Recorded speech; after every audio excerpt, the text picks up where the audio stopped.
YouTube Zodiacs, what's good? It's your favorite Gemini, KashDaGemini, back with another episode. Episode 11 of the Cashing Out Show. Here to join me is Zach, aka The AuxFather from Collecting Weekly. What's going on, Jumbo, man? baby. What's up, man? I love your intro. It's so much energy. Wow. It's cool, Hey, man. I appreciate it, dude. I appreciate it, man. Original. All original. Wow, you made that song? Yeah, man. Put some cash in your life, dude. Damn, bro. Yeah, man. Is that like a pickup line for you, bro? Like, yo, man, get some cash in your life, baby. That's fucking cool. Nah, it was, what's crazy is, my manager, he was just like, he thinks he's some like Miami pimp, right?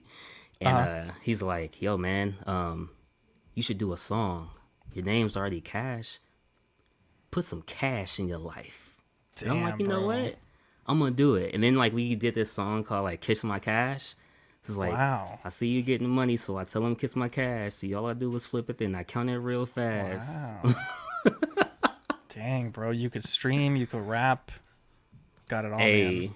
Hey, I'm just trying to Wow, be it's me, man. professional, baby. Professional. Dang, Man, I need a cool song. Oh man, we'll work on something. Hit the booth, Hell yeah, Eminem dude. style, man. Yeah, hit the booth, baby. What's going on, everybody? I appreciate you guys being here for episode 11. Like I said, we do have the AuxFather himself in the building, the Collecting Weekly General. Let's go ahead and appreciate everybody in the comments. Danny Lee, I see you here. Appreciate you, man. Jumbo, baby. Late night trip, what's going on? Casual, dang, beat me, Danny third. Money Mendez, hey, I hope you feel better, bro. Hope you feeling up to par, bro. Definitely. Danny Perez in the building. What's going on, Brenton? Appreciate you here, man. Dude, I freaking thought Brenton's Superman call to action. I thought that thing was life size the way he was sitting. I was gonna ask him like, what the fuck? How the fuck you get a Superman life size? You love to see it. Man, Archangel in the building. What's up, man? What's up, Ark? You got Pablo Meza. Oh, sweet angel, bro. One of the best. Rome Ross, what's good, bro? Appreciate everybody being here. Edwin Diaz in the building. All right, man. I see you. What's going on? H-Stats in the building. What's good, bro? So, man, episode 11. I gotta start it off with this, like, no, just out of curiosity, why episode 11? Oh, man. So Why number 11? if you see me now, it might be hard to believe, Cash. But I used to be a Alright. young, strapping, fit lad. And my jersey number was 11. That was my favorite number. Strapping. And so I was like, yo, Cash, my guy, let me get on episode 11, bro. Because you were so close, man. And not only that, but I feel like for most people that make content, like getting past 10 is really hard. And Yeah. for me, like that was the hardest part in the beginning, was getting past episode 10. And like episode 11 for me was like, okay, like now kind of hit a stride. Fucking, it's time to go. Yeah. So it's like, oh, I want to be on episode 11. Yeah, I can Plus, see you gotta save that, the best man. for last. I mean, come on. Best of Oh, the yeah, CW goes man. for last. Just kidding. I love you guys. It's all good, man. Yeah, I was just curious because even Mario was like, "Yo, man, why 11?" I'm like, "I don't know, man. We just gonna roll with it, man. Just gonna roll." There you go. Yeah, I think I called it like 5 weeks early. I was like, yo, Yeah. 11, put me down, dude. Put me down. That's I amazing. appreciate it, man. Vane in the building. Hey, man, notification or What's up, not, Vane? that's dedication right there, man. I appreciate it. Dude, I Appreciate love seeing it. all the Jombos in the chat, dude. That's fucking warms my heart, bro. Definitely, man. Mario's over there. It's good, Mario. Danny's over there. Freaking palms are probably sweaty and stuff with all the jombos. Doesn't know I what know to he's do, getting, man. getting cramps, dude.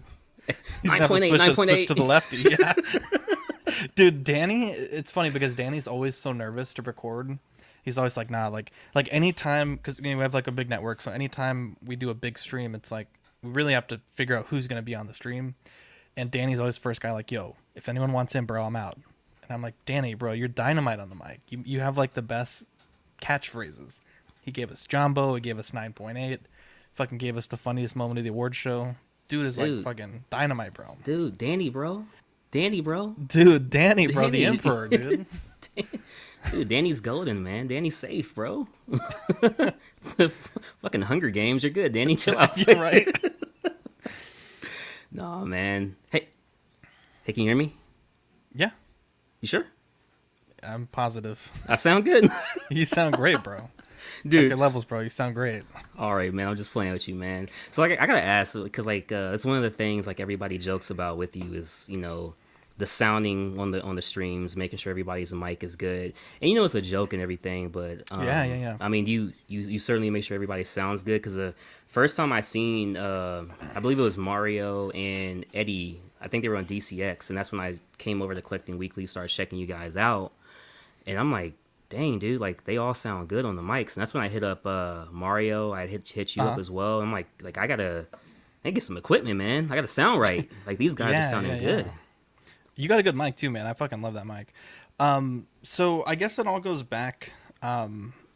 We did an episode. So when we first started with Collecting Weekly, we'd always film in my house, right? Yeah. And one day, I'm trying to find out what episode it was. Episode 25, a long time ago. One of our hosts, Manny, was like, "Yo, like we always drive to your house. Like, can we do it at my house?" And I was like, "Fuck it, let's do it." So we get there, and already it's like in my house we have a really big table. Be two hosts on one side, two hosts on the other side. Everything worked out perfectly. But when we got there, he had a square table, so it was like everyone would sit like a square, like on each side of the square. Right. And it took us a while to get set up because we had to move like a little bit of the furniture in his house. Like we're all big boys, move some furniture. I brought some chairs, setting up the mic, getting everything, like all the toys on the table, stuff that's usually done by the time they get to my house. We had to basically start from scratch. And so, we're doing mic checks, and I'm trying to get everyone like focused into the mic checks, and everyone's like wanting to watch TV, want to check out Manny's collection. And they're like, "No, let's skip mic checks." And at this point, Oh shit. we weren't that big of a show, and everyone kind of was like, let's just skip it. So we skipped it. It was awful.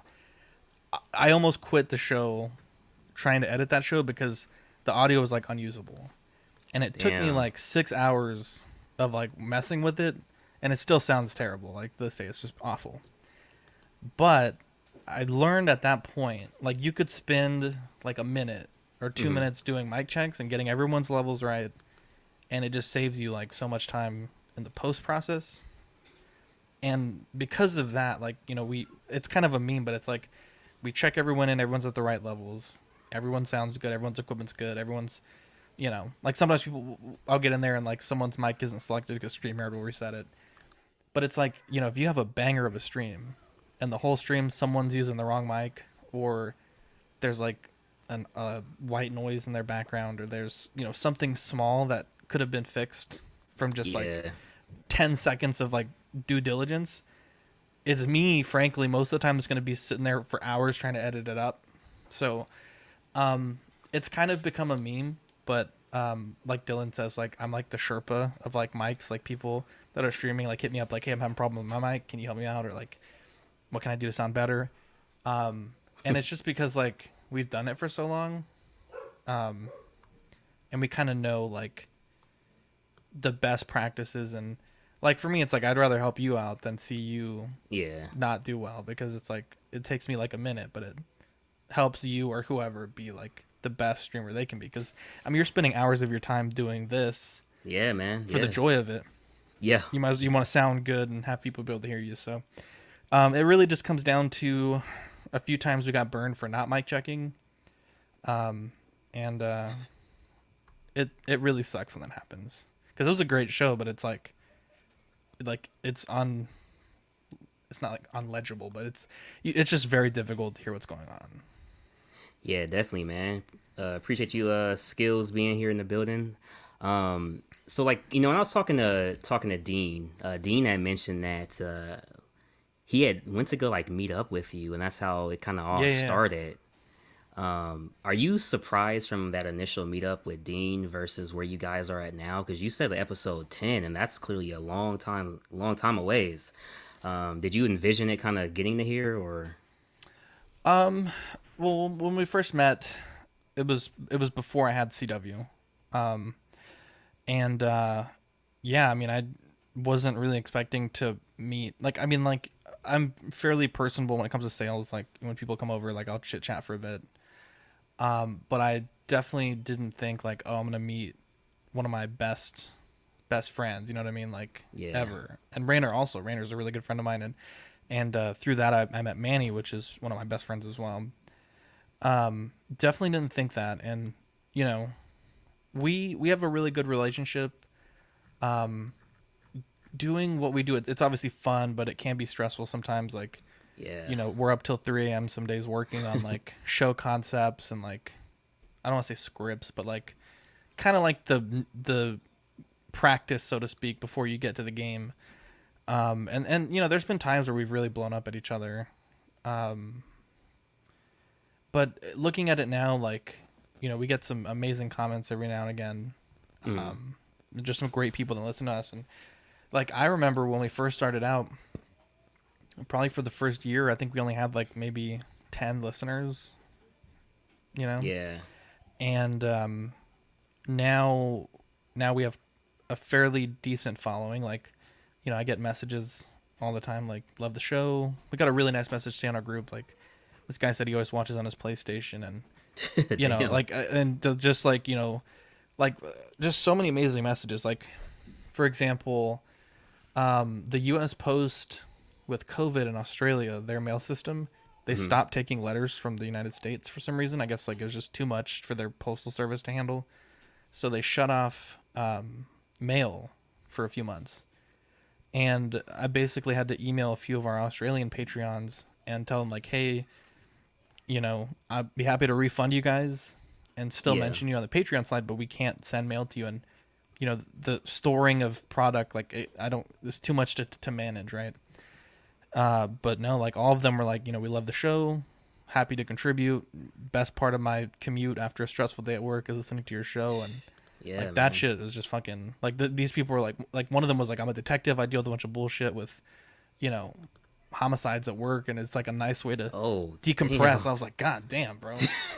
I don't know if my shit's that good, but you know, it's crazy now to be where we were, because like I said, for a long time it was like we'd go live streaming and there'd be no, like, literally zero people watching the entire time, Yeah. and we would still put on the same quality show for the most part. You know, obviously our tech's a little bit better, our camera's a little bit better, but um, for a long time, and we like cherished every comment and message we got, like, because it was so rare to get like an email or a comment. Um, you know, and Damn. now it's like, you know, it's ridiculous. Like I like the way the comments work on Streamer. They kind of just like scroll up. Like, it's Yeah. hard to even keep track of it sometimes. Like, I'll see a comment and I can't get to it right away, and then I look over and it's like I'm scrolling to find it. It's like I Yeah. never thought it would get to that point, to be honest. Yeah, man. It's crazy you know that you say that, cuz you know, I make it a point to, hey, if somebody comments, I'm going to make it a point to, like, you know, say something back to them. Yeah. Whether it's, you know, I appreciate you watching, or, you know, answering their question. Sometimes we get comments where, you know, people are saying, hey, tell Vane this, or, you know, whatever. Like, Hmm. you know, and it's pretty cool, man. I definitely try to make sure I'm very communicative with the people watching, and appreciative. I couldn't, like, this is crazy. Like, dude, I started doing this in an apartment last year, you know, by Hmm. myself. I had no Yeah. idea of you know, any YouTubers besides, you know, DCX and BCS over there, a couple others. But I mean, it's great to be able to do this with a group of people, and actually like build from there, man. That's really what I take away from it, you know, more than anything. And like when I seen you guys on there, coming to you guys' channel, what's most impressive is I'm not into certain things. Like I'm not a Star Wars guy. I'm not a D&D guy. But then I found myself kind of slowly like, oh, dude, there's nothing to do on Monday. Oh, they unbox on Mondays. Okay, let me do this. Oh, shit, they're on twice a week. Oh, wait, it's 7 days a week. And there's always something Yeah. different. And that's the beauty of the CW. There's something different. And even if you're not into it, you kind of just like tune in and stuff. And you guys got some crazy Patreonies there. Got, you know, was Yeah. able to meet Brenton. And like I was Yeah. telling Yeah. Yeah. John, dude, my first giveaway, it ends up being Brenton. And it's almost like full circle, you know, after you Yeah. Yeah. came on, Yeah. dude. Yeah, it's Crazy. crazy. You actually made when I was listening to Dean's episode, you guys made a great point. It's like, um, like a few weeks ago, you were kind of going through some stuff, and it's like all these people that you've never really met in person, reached out Yeah. to you, and like, I mean, that's really how it is. Like, in our chat, speaking of Brenton, yesterday I mentioned my wife wasn't feeling well. She just got her booster and kind of knocked her on her ass.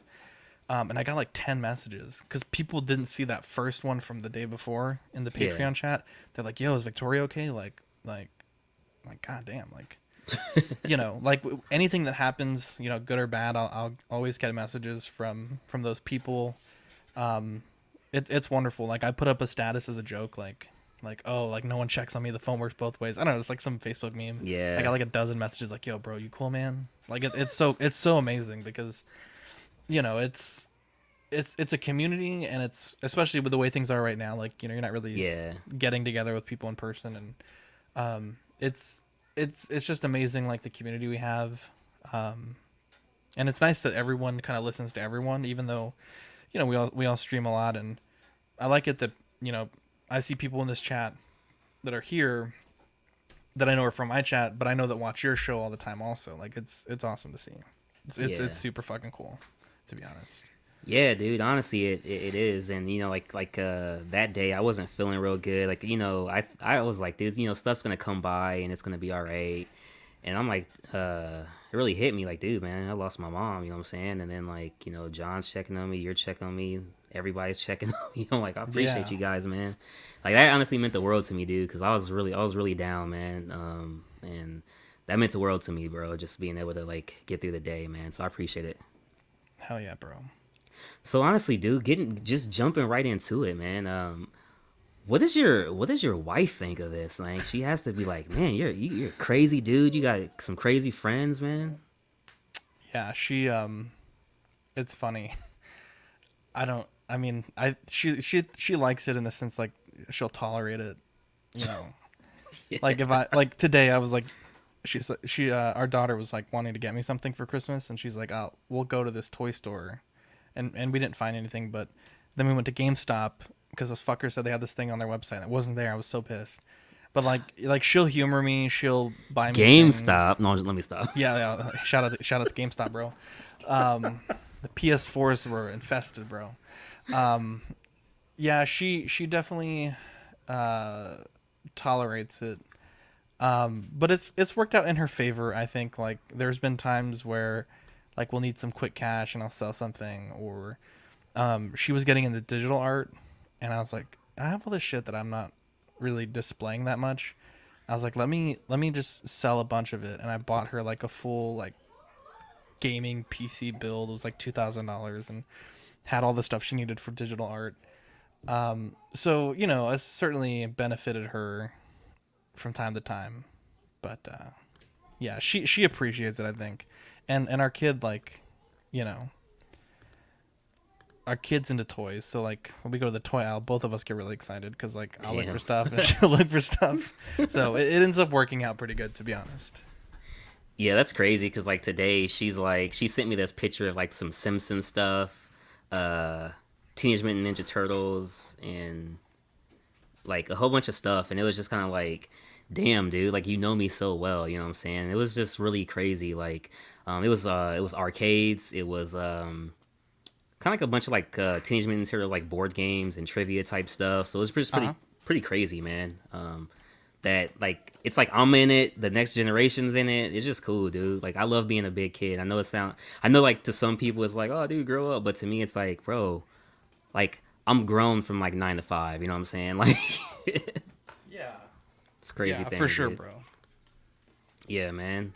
So like I want to ask you a question about your beginning. From your beginning to where you're at right now, did you ever like envision any of this stuff being possible in terms of like Jurassic Park, Star Wars, Power Rangers, any of those things? Like, did you ever like was this something as like a teenager perhaps that you were like, you know what, I'm gonna have an awesome room one day when I can afford that stuff?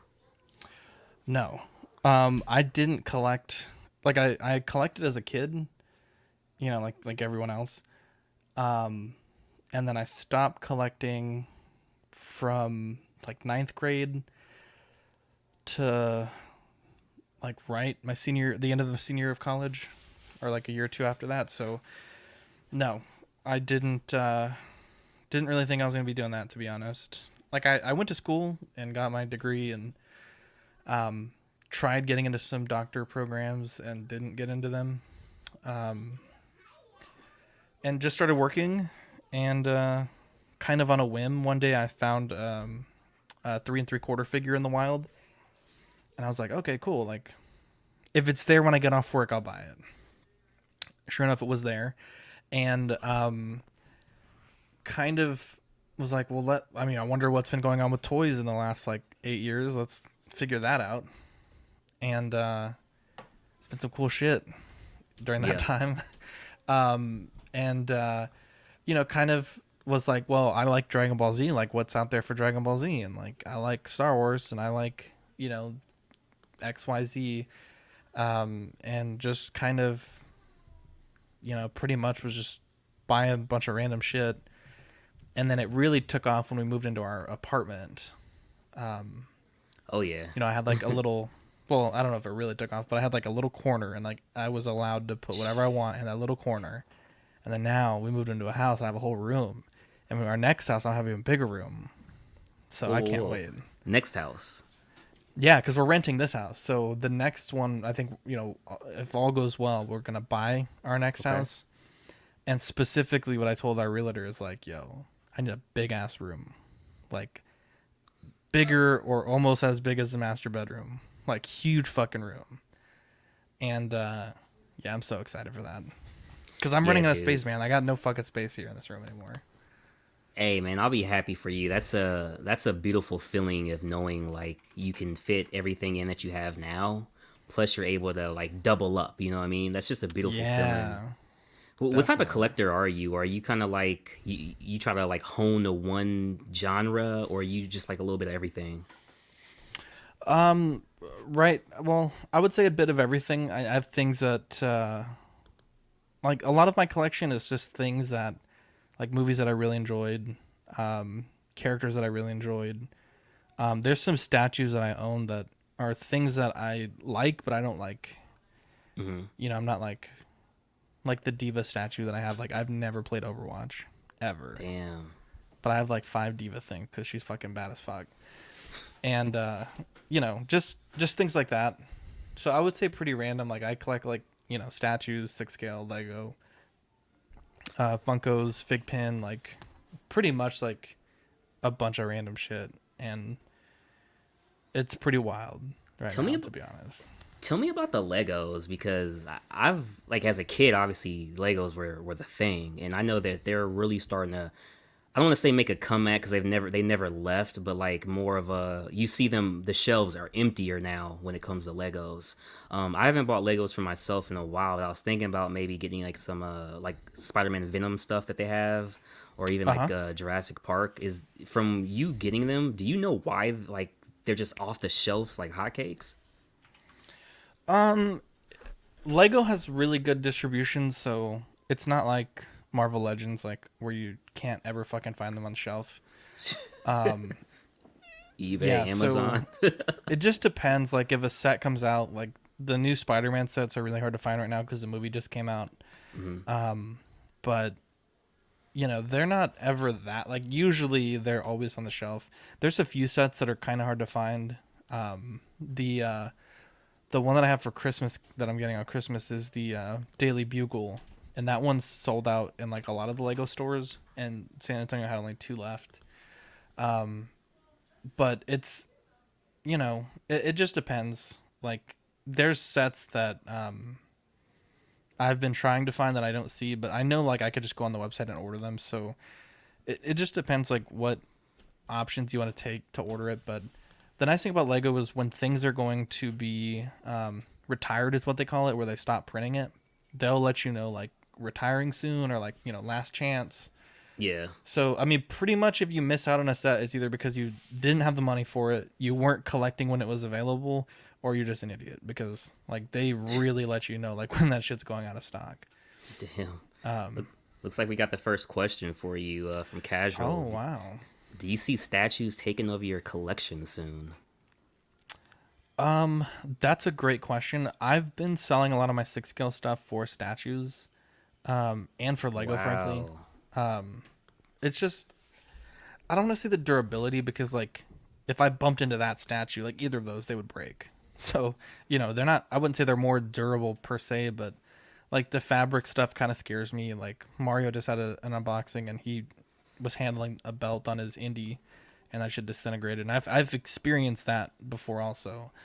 But statues are just fun, man. Like I think I can pose fairly well, Yeah. but it's like you post something and then you're always worried like, oh, the fabric's gonna, if it's like a Spider-Man, the fabric's gonna stick or it's gonna stretch or it's gonna rip.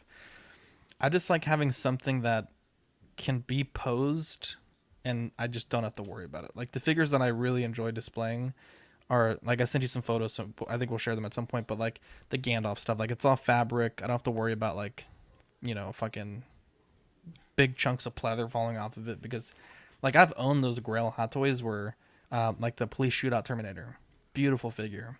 If you touch that jacket, it just falls apart. But yeah, I don't want to say for sure, but like I think I have more statues on pre-order than I have Hot Toys. Actually, for a Yeah. fact, I can say that I do have more statues on order. On pre-order. Yeah, on pre-order rather, because I have Oh man. the Toothless by Sideshow, Uh huh. and then the Prime One Advanced Suit Batman. And if I win Okay. $3,000 in the lottery sometime soon, I'll buy the fucking Justice Buster because that thing looks badass, bro. Yeah, man. I think statues and Legos actually look very well together. I know the owner of the Maju cases. He has a bunch of like Legos with his statues, and I think that looks Hmm. very very good, man. What's up, Jerry? Appreciate you being here in the building, man. What's up, baby? So, what's the number one thing you were into as a kid? Wow. Dinosaurs and Dragon Ball Z. Really? Yeah, I Now, would I look. watch. Oh, and Pokemon too. Oh, Sorry. my man. That's what I'm talking Yo, about, man. be watching some fucking Pokemon, dude. Hey, dude. Yeah, I want to battle Ash Ketchum right now.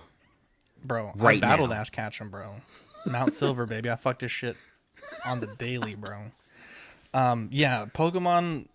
I vividly remember getting Pokemon Red, and I mean, as a kid, you have two choices, right? You go red or blue, Yep. and then yellow came around, so I guess you had three choices, and then you got another big choice: Charmander, Bulbasaur, Squirtle, man. And I went red, and I went Charmander, and fucking never looked back, dude. I love that game. I've tried to get my kid into it, but it's a little complex. I think I was like 8 or 9 when I started playing. She's 4, but she really loves Pokemon Snap, and I think it's so fun to get her kind of like a kiddier version where she can see all the Pokemon and get excited about it. But yeah, dinosaurs. Like I was a big fan of Jurassic Park growing up. There used to be this store in San Antonio called I think it was called Dinosaur World. There was this really awesome guy that used to work there, and that store closed down. I think like in 2004. It's been a while, but I would go there all the time and fucking just buy dinosaur shit. It was awesome. And then Dragon Ball, like every day after school, like right before dinner, I think it was on like Toonami. They would play like one episode, and I just remember like watching Goku beat the living shit out of Frieza for like Dude. 12 Dude. weeks. Dude, that shit was dope. Yeah, dude, like that Cell Saga. Like I just remember Yeah, like yeah, yeah. running home after Yeah. school. That was the only thing that mattered, dude. Yeah. Like And crazy. Star Wars also was a big part of my life. Um, I think the 2001 is when the Phantom Menace came out. But, even before then, the original trilogy, love Hmm. that. And as a kid, like, I don't want to say I didn't like the prequel trilogy, like episode 1, episode 2, but it's very political. It's kind of like space politics. But I fucking Yeah. love the toys, dude. I bought the shit out of those toys. Yeah, Damn, dude. yeah, Star Wars, What's up, Pokemon, Ron? dinosaurs. That shit was my jam, bro.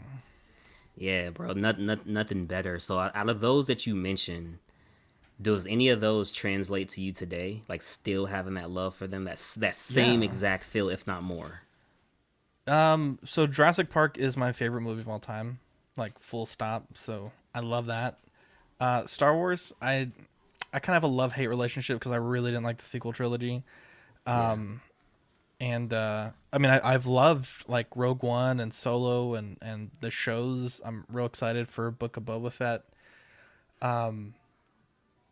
But Dragon Ball, I did have a big Dragon Ball Z collection, but I recently sold most of it and just kept my actual Dragon Ball, like the original show figures. Hmm. Because to me, those are the most nostalgic. Even though that I didn't really grow up watching that much, I do remember like staying up late and seeing it, and I just remember that ending song. So I was always like about to fall asleep, and that amazing in credit song would always come on. So I'm very nostalgic for that. So I kept those. I do have some Star Wars stuff. I don't think a lot of it's displayed right now. I gotta wait till I get more details so I can put them. I don't like to display like my really important figures out of glass. And then Pokemon, I don't collect Pokemon as much, but anytime I see like a Gengar or a Dragonite figure, like picking that up. And I'm really excited because Wicked Cool Toys, or it's Jazzwares rather, they Yeah. have the Pokemon license and they're making some really cool super articulated figures. And I'm super excited for them. I really hope they make a Dragonite because that would be the coolest shit ever. Are those 1/6? No, they're closer to 12th scale. Yeah, they're closer Okay. to 12th scale. So, I mean, they're fairly large because, some of the Pokemon, you don't really think they're that big, but like Yeah. Articuno is fucking huge. And I just saw that one the other day. I was so tempted. I seen But, something where they're making it to where it's like freaking Squirtle, Bulbasaur, and Charmander or Charizard. uh-huh. And those look pretty cool. I was like, dude, I might pick that up just to like put on the desk or something, man. Yeah, yeah, Like that yeah. would be pretty cool, man. Crazy, dude. Definitely. Like I to this day, Pokemon is cool. Jurassic Park, I love Jurassic Park, man. Like even like uh, one and two. Okay, I've watched three the most out of all of them, but Wow. yeah, that was the only one I actually owned. So like that was the one I watched the most. But Yeah, yeah, and, yeah. just remember it, Doctor Grant, Doctor Grant, and he's just telling him to stop it, man. It's like, dude, the fucking dinosaur's coming, bro. Like it's Yeah. crazy, man. Fucking T-Rex, bro. Fucking Velociraptors. Yeah, those are great movies, and the book is actually really good as well. Both the Jurassic Park books. Hmm.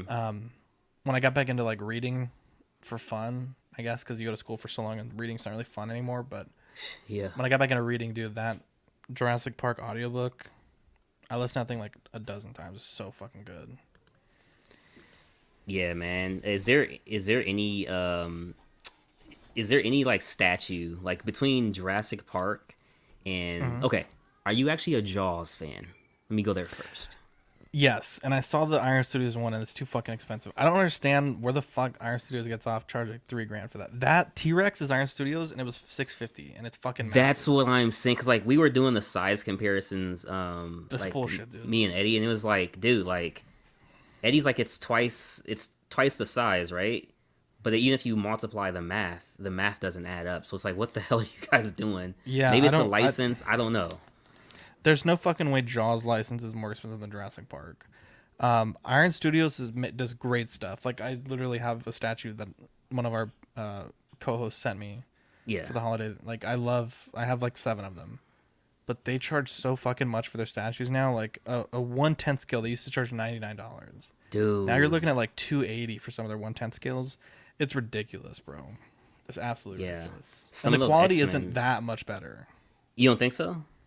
No, I don't think so. I mean, they're making more complex bases and they look fine, but like their portraits aren't that good.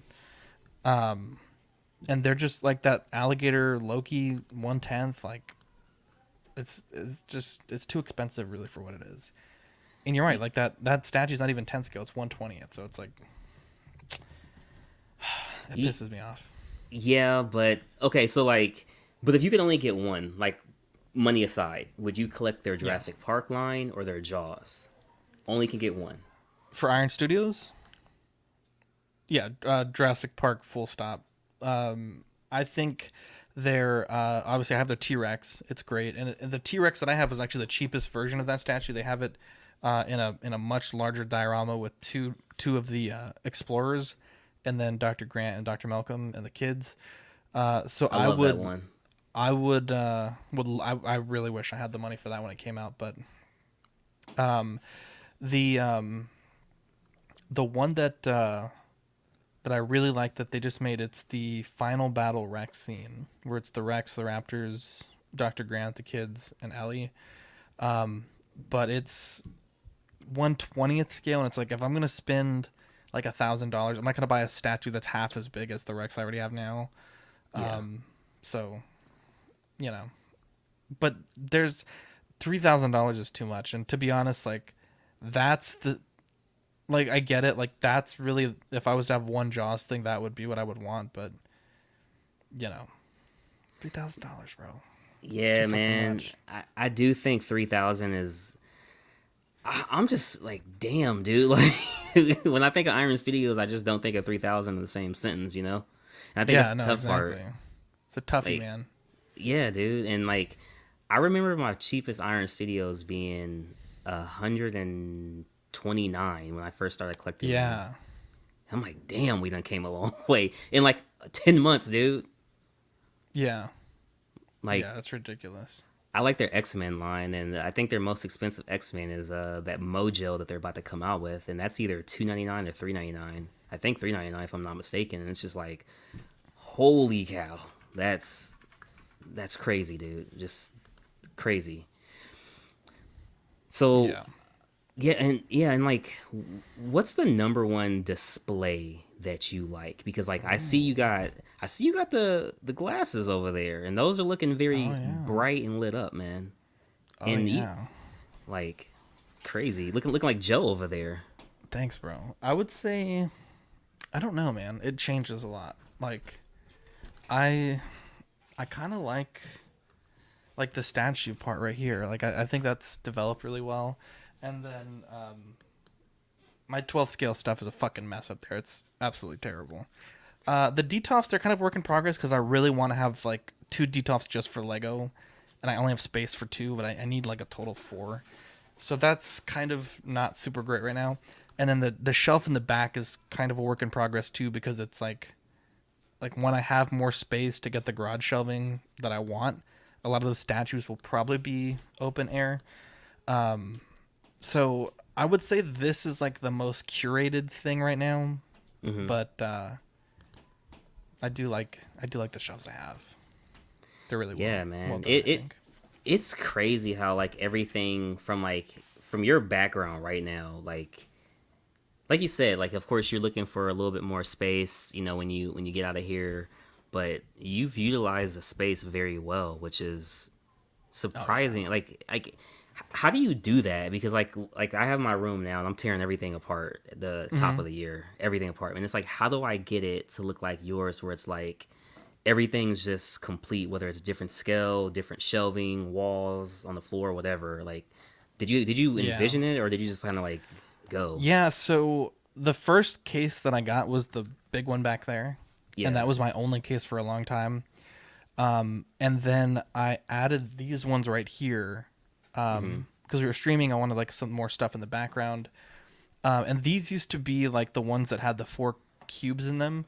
But once I Yeah. started getting Yeah. more to statues, I really needed more space. So I took the little splitters out, and I think they work great, to be honest. Like when I get more statue stuff, like this is the shelf I'm gonna buy.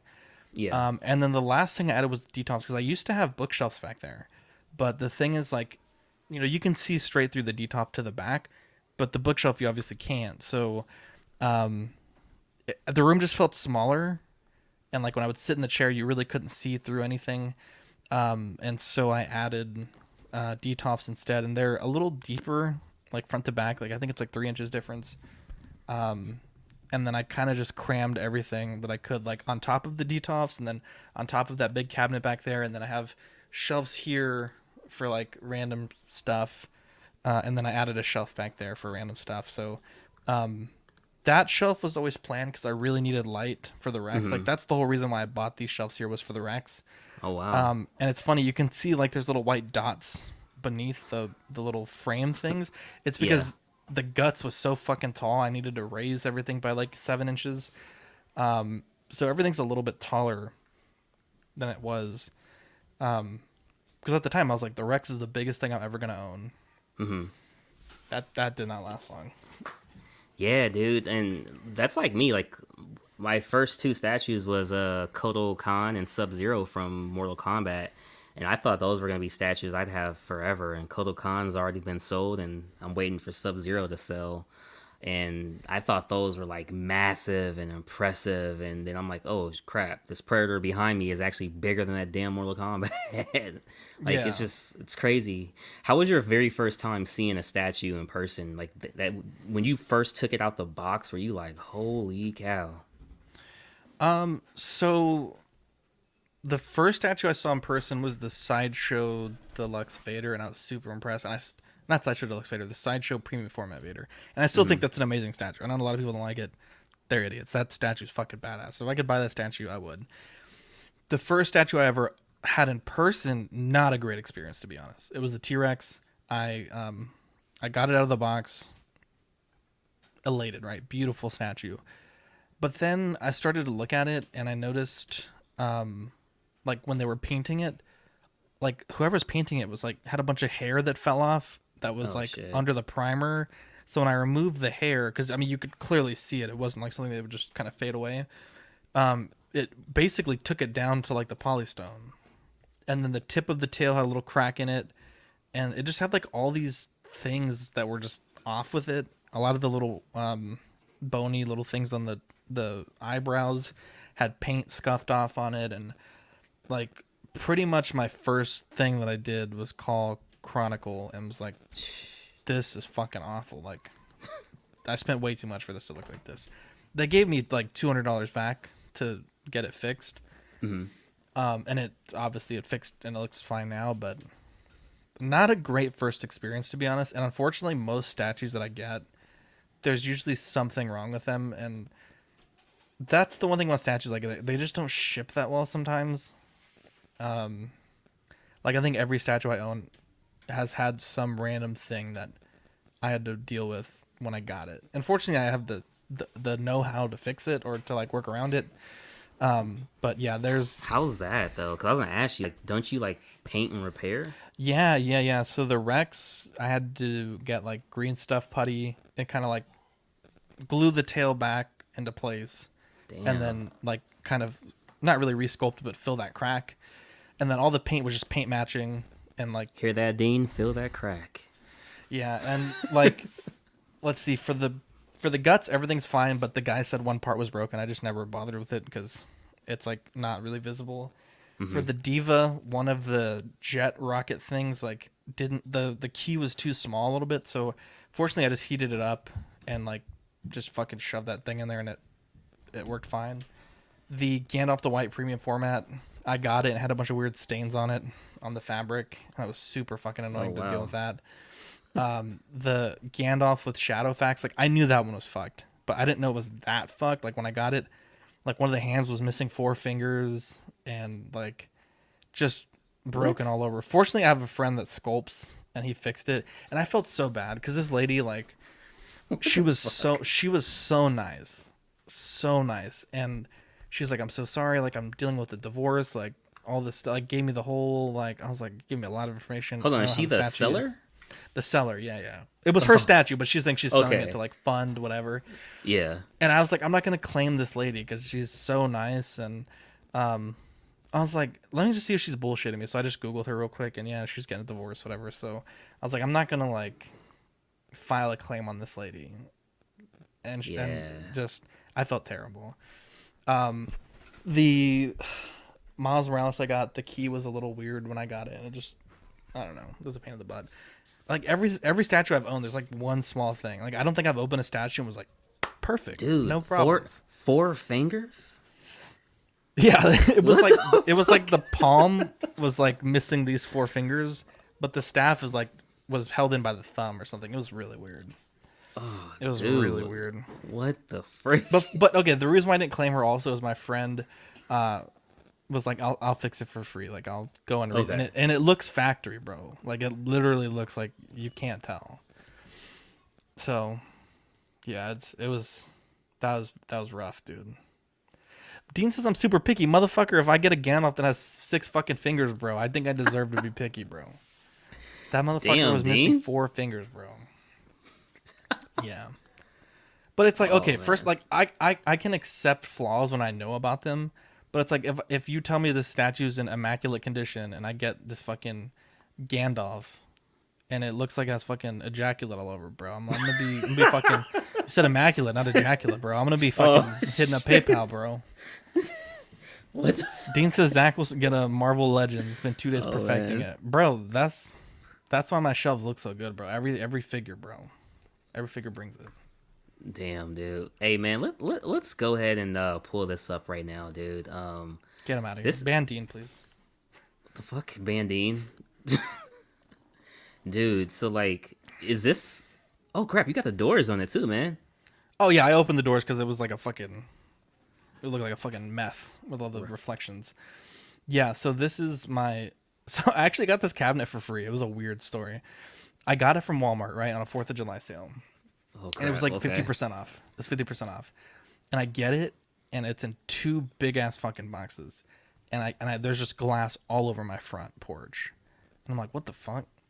And so I called Walmart and I was like, yo, like, I got the package, but the fucking idiot broke the glass. Like, there's literally glass all over my fucking my house, my front door. Like, this is bullshit. Like, y'all need to fix this. And so they're like, well, can you take it back to the store? And I'm like, no, I'm not putting all this fucking glass. Like, no, I don't have a truck. Like, you Yeah. can send a manager or something to come pick it up, but I'm not taking it to the store. So they're like, okay, well, let's see what we can do. So they call me back the next day and they're like, well, if you don't want to take it to the store, we're just gonna give you your money back and you can throw away the cabinet, you can keep it, you can do whatever. And I'm like, okay, fine.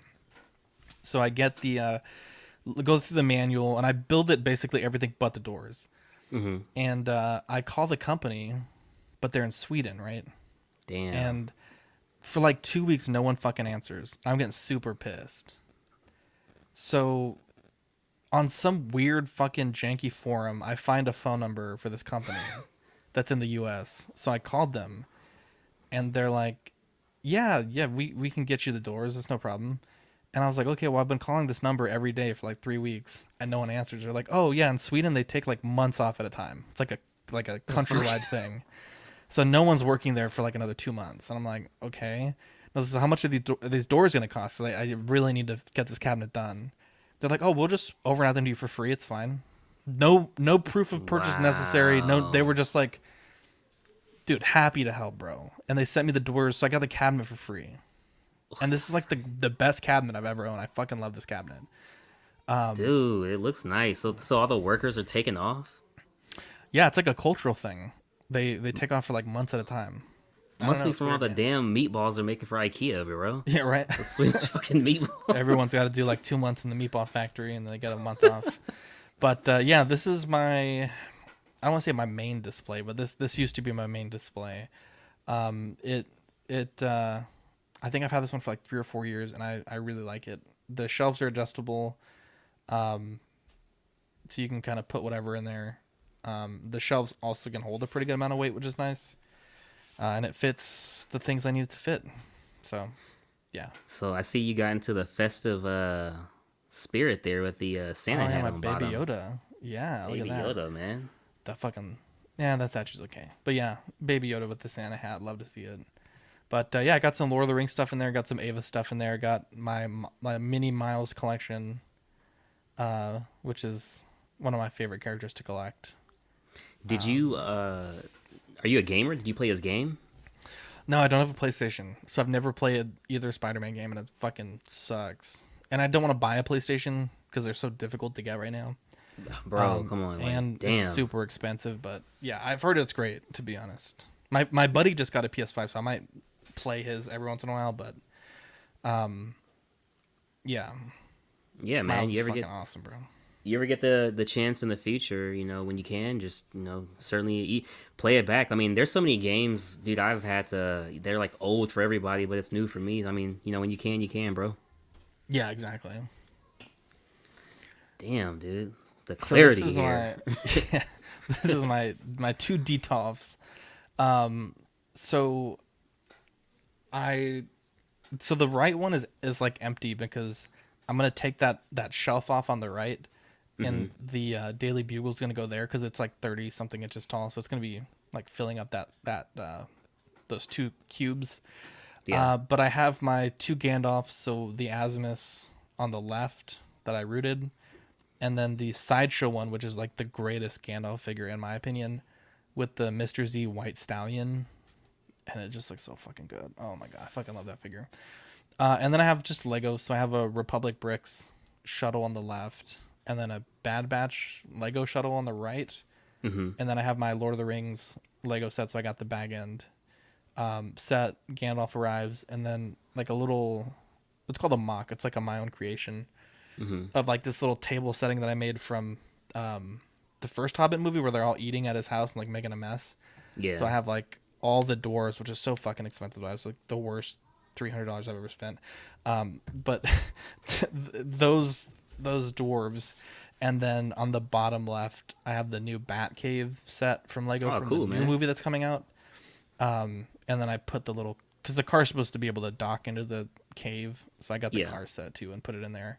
So hopefully, like maybe shortly after the new year, this shelf will be complete because I'll have the Daily Bugle built, and like I'm like chomping at the bit. Like I went and bought so many fucking extra minifigs to add to it. Like got a whole Cool. fucking Yeah. plate of minifigs I still need to add to it. So how long does something like that take to build? I don't know. I've never built a set that big. I think the biggest set I built was 1,800 pieces, and it took me like 5 hours. But I'm probably gonna pace myself because it just sounds awful to just sit and build Lego for like 20 hours. So it'll probably take me like a few weeks to build it, like a bag at a time. Damn. But I'm excited. I'm so fucking excited. And I begged Yeah. if I could open it early, but I was denied. Dude, like I seen like DT open up a 9,000 over Jesus 9,000 Christ. pieces for Titanic Lego. I'm like, holy cow, bro. Yeah. Crazy, Yeah, it's man. yeah, Shit. it's I don't ever want to build a 9,000 piece Lego set. I think like 3,600 is probably the max. So this is my, I guess like main display. So I guess we'll start at the top. So I got Dean and I, we used to have the silhouettes as our artwork. So we got that up Okay. top, and then we have our logo that we got 3D printed. And then I have my 12th scale stuff, which is like super disorganized, so just ignore that. It's a mess. Beneath that, I have from left to right some Funko Pops and the, I don't know what statue it is. It's like a mini statue of Miles Morales. And then I have the Black Swordsman Gut statue, which is by Prime One. Then I have some more Funko Pops and my little Gandalf Arrives mock that I made. And then the Iron Studios 1/10 Rex, which is my favorite statue. And then I have a Lego bonsai tree and some Among Us figures because we got real into Among Us when COVID first started. Yeah, I So heard, man. I have those. And then on the bottom shelf, I have the Blizzard Studios Diva. And then I have two Funko Pops of Diva and Mecha. And then I have the Diamond Select Gypsy Danger Bust. And then the Chigokin Gypsy Danger, which is a super cool figure. I actually sold that figure and then bought it back from the same guy like a few months later. Really? And then on the bottom shelf, I have Django from Django Unchained on his horse. Racist. Michael Corleone from The Godfather 2. The Rocketeer, K from Blade Runner 2049. Magneto from Days of Future Past, I think. Adonis Creed, and then Miles Morales. And then the Spectre Hot Wheels Elite. I don't remember what car it is, but... And then the Lego Tumbler. So that's Yeah. kind of like my little random shelf of stuff that used to be in these shelves here that I had to move out for Yeah. Lego. Dude, that's awesome. I fucking love that Django. It's so Are good. are these shells IKEA shells? No, these are from Walmart. They're it's called, I think it's called Better Homes and Garden, and they're called cube organizers. But you can remove the vertical and the horizontal shelves. and they're really sturdy and they're butted together, so they kind of support each other too. I don't know if I would Gotcha. like take the cubes out and just put them by themselves. I think with them being together, they kind of reinforce each other. Gotcha. Cool, man. But yeah, Definitely. that's that display. Definitely, And man. then That's crazy. that's a close up on that diva statue. That diva statue, I saw it and I was like, this is the coolest fucking thing I've ever seen. I've never played this game, and like the next day I bought it. It was very frugal. I think I just got stimmied, so I was like, yo, I got fucking 1,200 of them things, Oh, dude. But it's such a nice statue. I fucking love it. It's beautiful. The diva's really nice. The mecha's super cool. Yeah, it's a really cool. It's, and you can see the little holes there where the stuff's supposed to go, and then I just put poster Yeah. board behind it, and then lit it with little puck lights. Yeah, Oh, yeah, that's casual. creative, man. Mr. X does use these shelves, so yeah. Yeah, that's definitely creative to hide the back to make it yeah, look, because there's look a little there's a better. shitload of wires back there. It's really Oh, damn. disorganized. Gotcha, Yeah, bro. so- Gotcha. Look at that Django pose, dude. That's fucking clean, bro. That would get some points in the pose wars. I'll tell you that much. But yeah, I just got some generic, not generic, but like other characters that I don't want to put in storage. I want to get on display, and bless you. Thank you. So yeah, they're it's kind of just like a random assortment of figures, but Dude, that Miles looks really good, man. I like that. dude, I fucking love that Miles. I sold the Youngrich one. This is I'm struggling to remember the company that makes it, but it has like rooted hair, and it doesn't have a suit. It's just the casual set, but it's fucking awesome. Although when they announced it, it was really weird. They called it Black Student Miles. I was like, Jesus, they need to. They could have just called it Student Miles. Like, it was weird. It's Damn. definitely weird. But Yeah, man.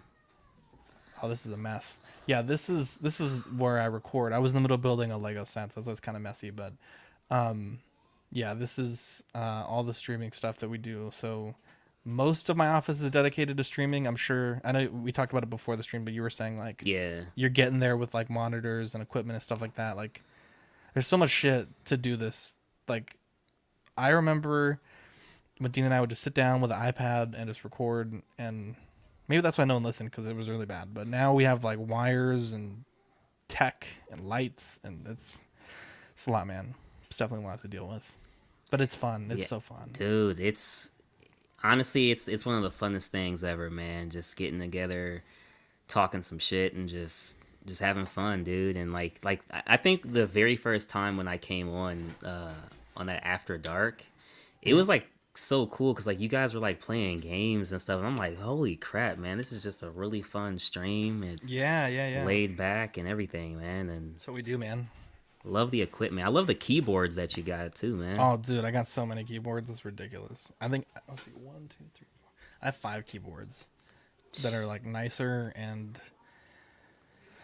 I'm always looking at like keycaps. Like, oh, I could like change the key because you can like take the little, I guess like the caps off the keys, so you Yeah. can really customize it however you want, and it's fun, dude. It's just like a Yeah. fun little hobby, man. It's So Yeah. I've seen a lot of collecting weekly merch, Yeah. such as on the mic there, the 3D print. Oh, yeah. Now, the mic is so funny, dude. I was watching Urban Meyer getting fired, and I was like, damn, bro, crap. we need one of those fucking things, bro. I was like, what the fuck are those called? So I just looked up like a bunch of random shit on Google till I found out what they're called. They're called mic flags. But I was like, box with logo on mic, and like that didn't work. And I googled like 20 Ooh. things before I found you, it. you can't say Box and Urban Meyer like too close together, Oh, man. dude. That's You a hate little to see too it. close. A little too close. Dude, we gotta get a KashDaGemini mic flag though, dude. That would be fucking badass. Man. I'm gonna send you one, bro. Send me your logo. And then this is my beehive right here. So Bumblebee is also one of my favorite characters to collect, and it's really cool because a lot of Patreonies have sent me bumblebees for the collection, or people that I know will hook me up with a bee. Sweet Danny Lee for my birthday last year got me. Well, he's got me bumblebees 2 years in a row, but for last year, he got me the bumblebee statue. It's kind of hard to see, but Yeah. it's there. And then this year he got me a 9.8 Bumblebee comic from the Ooh. 80s, which is really amazing. 9.8. And then Fun fact: my favorite figure, like I'm talking toy, not statue. Yeah, yeah. My favorite figure in the collection is that Gypsy Danger on the right. It is Really? so fucking good. It's by NECA, Pacific Rim. bro. It is so fucking good. I did some custom paint work on it, and it's so fucking good. I adore that figure. So I gotta ask you. Are you getting the Prime one? I don't think so. Well, okay. Have they released the price? Uh, Chat. Can you tell me has Prime One released the price for the Gypsy Danger life size bust? That thing Yeah. is freaking huge, bro. Oh, it's a bust. Oh, I'm not gonna get a bust. Yeah, I it's already a have. life I already have size a bust. Gypsy Like, bust, bro. Well, it wouldn't be life size 'cause it would be thousands well, of yeah, feet. not life Yeah, size, but like, it's like human head size. Because I have the yeah, half scale bust that was $100. Like, I don't think it's gonna be that much better. You know what I mean? yeah. But about the merch, I guess what questions do you have? Yeah, man. Just like what made you guys go to that direction in terms of like getting the merch? Because I see the stickers. I believe you have the mouse pads as well, right? Oh yeah, look at this right here, baby. Nice, man. Bam. Okay, so we spend a lot of time doing this, right? Yeah. And there's a cost of that time, Hmm. and there's also the equipment that goes into it to make it sound good, look good. We have a lot of people on our team, so we're always we spend thousands of dollars this like almost every year on equipment, right? Yeah. And what used to happen was, I would say, hey, we needed a mic. I'll sell a hot toy and get a mic. And that worked out fine enough. But it got to the point where there's so many people on the team, and I really want to get everyone to that standard where I was like, we just really can't do this on our own. And then when COVID happened, I Yeah. lost some work hours. So we started Patreon kind of on a whim. And I was like, okay, well, like maybe we'll get a few Patreons, sign up, like, and it did really well, and it's obviously still doing very well. But then it's always kind of like you got to diversify a bit. So it's like, okay, well, we can look into T-shirts and TeePublic, and we can look into all kinds of different ways to bring in revenue, because like next year, like we're gonna spend another few $1,000s on equipment. So it's Hmm. like I don't have the money to fund it myself. So it's like you pay us money, we'll send you stickers, and the money that is left over we'll put into equipment. So yeah, that's kind of why we got into the merch stuff. But it's really just like I'm not like going on vacations every week because of Yeah. Yeah. the Patreon, right? Like buying a statue every week. Like it's really just really goes back into like the StreamYard. Like you I think you were mentioning you just upgraded. It's a definitely a cost, right, to do that, and then Yeah. hosting fees and Well, like I'll say this, like, when you first get on here, you're like, okay, it's cool, but like then you realize, for example, collecting weekly logo, after dark logo, in and outs logo, it's like you gotta brand yourself, man. I can't be branding them. Like, no offense to them, of course, you know what I'm saying, but like, you gotta brand yourself, baby, and then also, just like. I just feel like it was an overall better option of what you were getting, and sometimes it's like, hey, you gotta pay to play. You know what I mean? Gotta pay to yeah. play. Yeah, it's expensive, man. Like I think next year we're buying every host one of these fancy lights over here. It's called a key light, and those run like anywhere from 99 to like 150.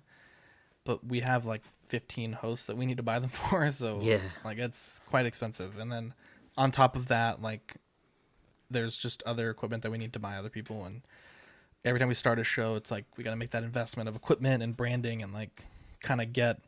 I think that's the thing about our network. Like everything, I think is branded pretty well. Like we gotta, Yeah. like we don't really, like with the pilot for Pose Wars, we we really worked on that for a long time, and Yeah. then I think it did really well.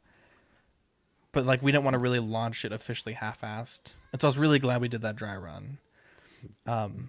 Dude, I'm Arc trying to has get you guys to like go against freaking Sideshow, because like I don't know if they can pose some of them capes, man. I'm just saying, like, Nah, man, it's garbage. Arc has a great question. Do you mind if I answer that? yeah, go ahead. He says, when your channel gets money, does it feel more like a business than a hobby? Do you feel obligated now? I would say it feels more like a business because we're obviously going to be doing taxes and stuff like that for the second year. So, like when I buy something, I have to make sure to save the receipts and like kind of have that ready to go. I wouldn't say I feel. I do and I don't. Like I feel obligated because I like to be consistent with my stuff. Like it's Christmas week, and a lot of our people are saying like, oh, like just take the week off, like it's Christmas. But it's like, well, Yeah. if we take a week off, our competition's not gonna take a week off. So it's like we should not take a week off. Like at least for me, like if y'all want to take a week off, that's fine. I'm gonna be there. Anyone that wants to join me can. But I still have fun. It is still a hobby. It is obviously like hours of our day to, get the Yeah. slides together, get the information, research things. I don't really ever feel like it's a job, like Yeah. I'm like, oh, I Yeah. gotta make content today. And to be honest, like it's all about having balance. Like we have so many people recording on the network that Yep. I record 3 days a week, sometimes 4.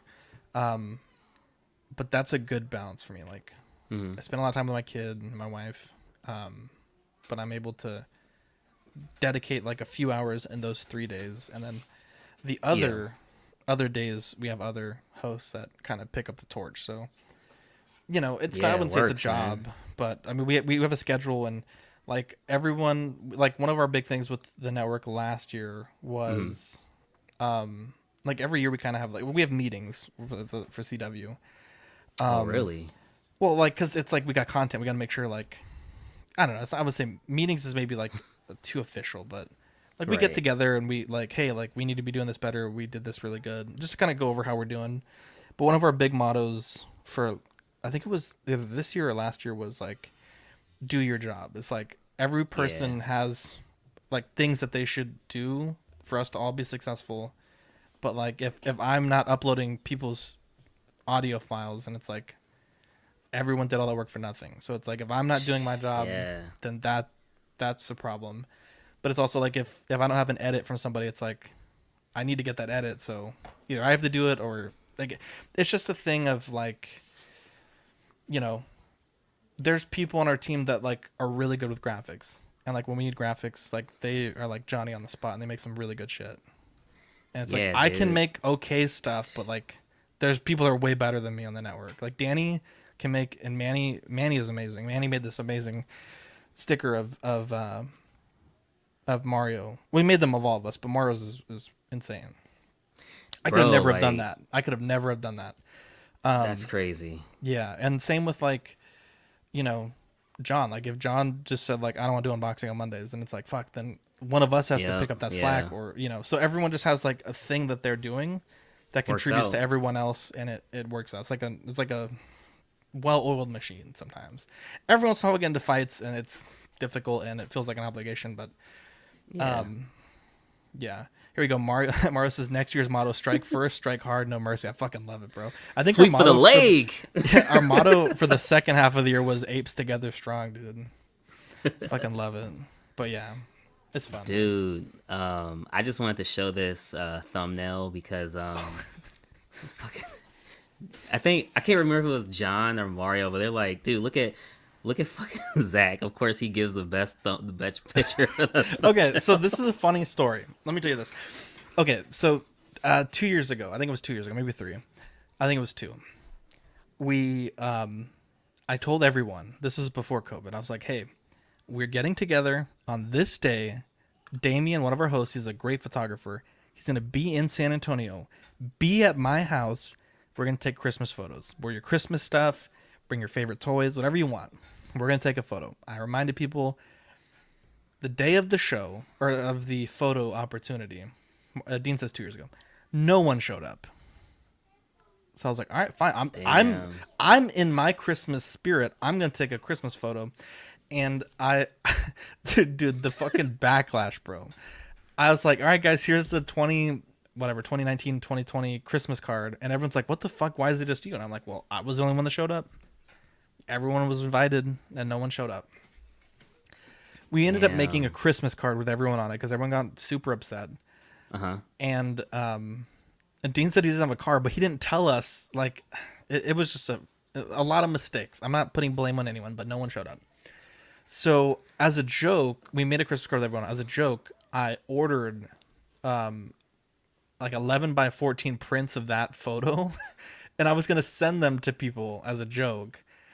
And Walmart to this day still has my order as pending. They never finished The it. fuck? They probably saw that goofy ass picture and they're like, nah, fuck this. This guy's not getting 11 by 14.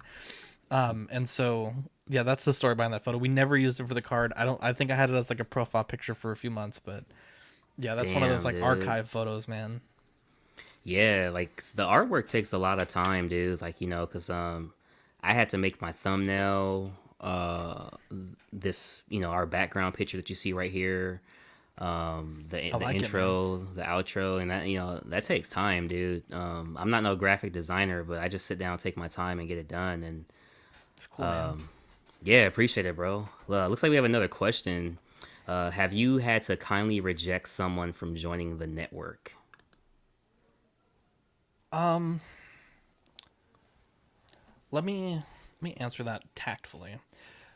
So we do get people a lot that want to record with us, and I love it. Right, anytime someone wants to record with us, like it's kind of like my job to like, okay, we have this new potential recording person. How can they integrate into what we have now? And if not, can we do something new? Right. The problem is like when we have a lot of new things, it's a lot to manage because like Pose Wars is a new thing, and there's gonna be a lot of bumps in that road before it gets smooth sailing. I got to get that and other shows that are still kind of getting to that point situated before I can dedicate more to like crafting a new show. So there's that. But there's been people in the past, years ago. I know there's people that we're talking to now about potentially doing some stuff. So this isn't about you, if you're asking. There was people that were like, what the fuck? Like, how come I can't have a show on the network? And it's like, well, they get upset that they can't join because it's not necessarily like an open door. Like anyone that wants to have a show can have a show. It's Mm-hmm. really like there's a lot that goes into it when we decide to give people a show. Like Mario, Eddie, John, amazing on air. Like they're dynamite. Oh, he definitely, dude, definitely. And it was like a natural fit that like, hey, like these guys, they're personable, they sound great, they articulate well. Like let's get them a show. And it's a show we've been wanting to work on for a while. But I would say normally, like when someone wants to join the network, we start them off on After Dark and we see how they do, and then we kind of try to integrate them into shows and they see how they do. Then we kind of give them some responsibilities to see how they do, and then we kind of bring them into the network. So John, for example, he started on After Dark, and then for the main show production, I gave him like a bunch of like tasks, like hey, like I need this done, this done, this done every week. Mm-hmm. Nailed it. And so it came to the point where I was like, this guy is fucking killing every single thing I need him to do. He's Yeah, amazing on air. The people love him. Like, let's give him a show. Let's see what we can do. And at that time, uh, we had been like Eddie had been doing unboxings with Mario, and we wanted to do a formal unboxing show, and that was what we kind of. It's not like John was like, I need to do an unboxing show. We kind of had that show and kind of yeah, slotted yeah, John in there because it's for us. It's like we have so many talented people. We have to use them the best way possible to get like the best like quality content. And I think it worked out well because John had a ton of stuff that he had just boxed up. I mean, he has one of the greatest statue collections I think I've ever seen. So dude. it worked out really well. But we've done it in the past. Man, there's some people that I'm sure Dean knows. I don't want to say any names, but there's been people that Oh, were you're really good. upset in the past about like why the fuck can't I have a show on the network? And it's like, dude, Yeah, you just want to show because you see us doing well. You don't want to show because you care about yeah, the network or you care about being here. yeah. You don't you're not offering any help. You just want to have a show. Like that's not really how it works. So yeah, Nah, we've dude. had to in the Like, past years ago. Um, that's a great question though. To be honest, it's a great yeah. question. Yeah, no, yeah, that's crazy. And I kind of commend you because like you're really keeping everything together. Like I know they joke and say, "Hey, our fearless leader," Zach, but like, dude, like you're really keeping everything together. And like you said, it's 7 days a week, so it's really a lot of planning. Like you got to understand, like when I'm going on, like it really is for the most part, myself, and then obviously getting a couple buddies and stuff like that. But like you are making sure it's 7 days a week. There's content, and then what a lot of people don't understand is like, hey, if you're having a show, let's say In and Outs at 10 p.m. every other Friday, for example, like you got to stick to that time because those people are coming for you. You know what I'm saying? Yeah, Like, yeah, and people don't get that in terms of like, hey, it gets tough, bro. Like you gotta make sure you have the content. You gotta make sure you're ready to go. You can't wing every single thing. Maybe you can, but I don't recommend it all the time. You know what I mean? And yeah. just have fun. But it's all about chemistry as well. You know what I mean? And you guys have a great chemistry. Like Eddie's great. John, Danny, Mark is just a funny guy. Love Mark. Mario, dude, Mario's fucking funny, dude. Dude, Mario, freaking AKA Howard Stern over there, man. That Yeah, that dude, he's got freaking a good voice, voice. Voice of an man. angel, bro. Definitely Angel. has a face for radio, man. Yeah, it's I think our biggest strength is that we're really good friends because I know a lot of Yeah, content creators like they'll kind of work together for like a business sake, like not necessarily because they like each other, and when things go south, it's like, nah, fuck it. But for us, like we all started out as really good friends. And I think that when we have these stressful times, we have that to fall back on. And it's tough. Like everyone's really proud of what they do, and if like I've gotten bitched out before, and I've bitched people out before, and it's just it's one of those things. Like everyone's working together, we're all working hard, we're all really proud of what we're doing, and you know, there's been times Dean has had to sit me down and be like, "Hey man, you're being a fucking dick," and vice versa. I've had to talk to him, and be like, "Yo man, like this shit can't be happening on air." So, we give as much as we take, but at the end of the day, I care about all the people that we have recording with us. We all know about each other in our personal lives. Like, I mean, I talk yeah, to my group of guys like more than my family. Like, yeah, man. pretty much like from the time I wake up, it's like good mornings to the Patreon chat to the time we go to bed, like at 2-3 in the morning. Everyone's still chatting, so it's really nice, and it's just a good camaraderie. It's fun, man. Damn. Mario Mark for says fun. he's a Howard Stern of CW.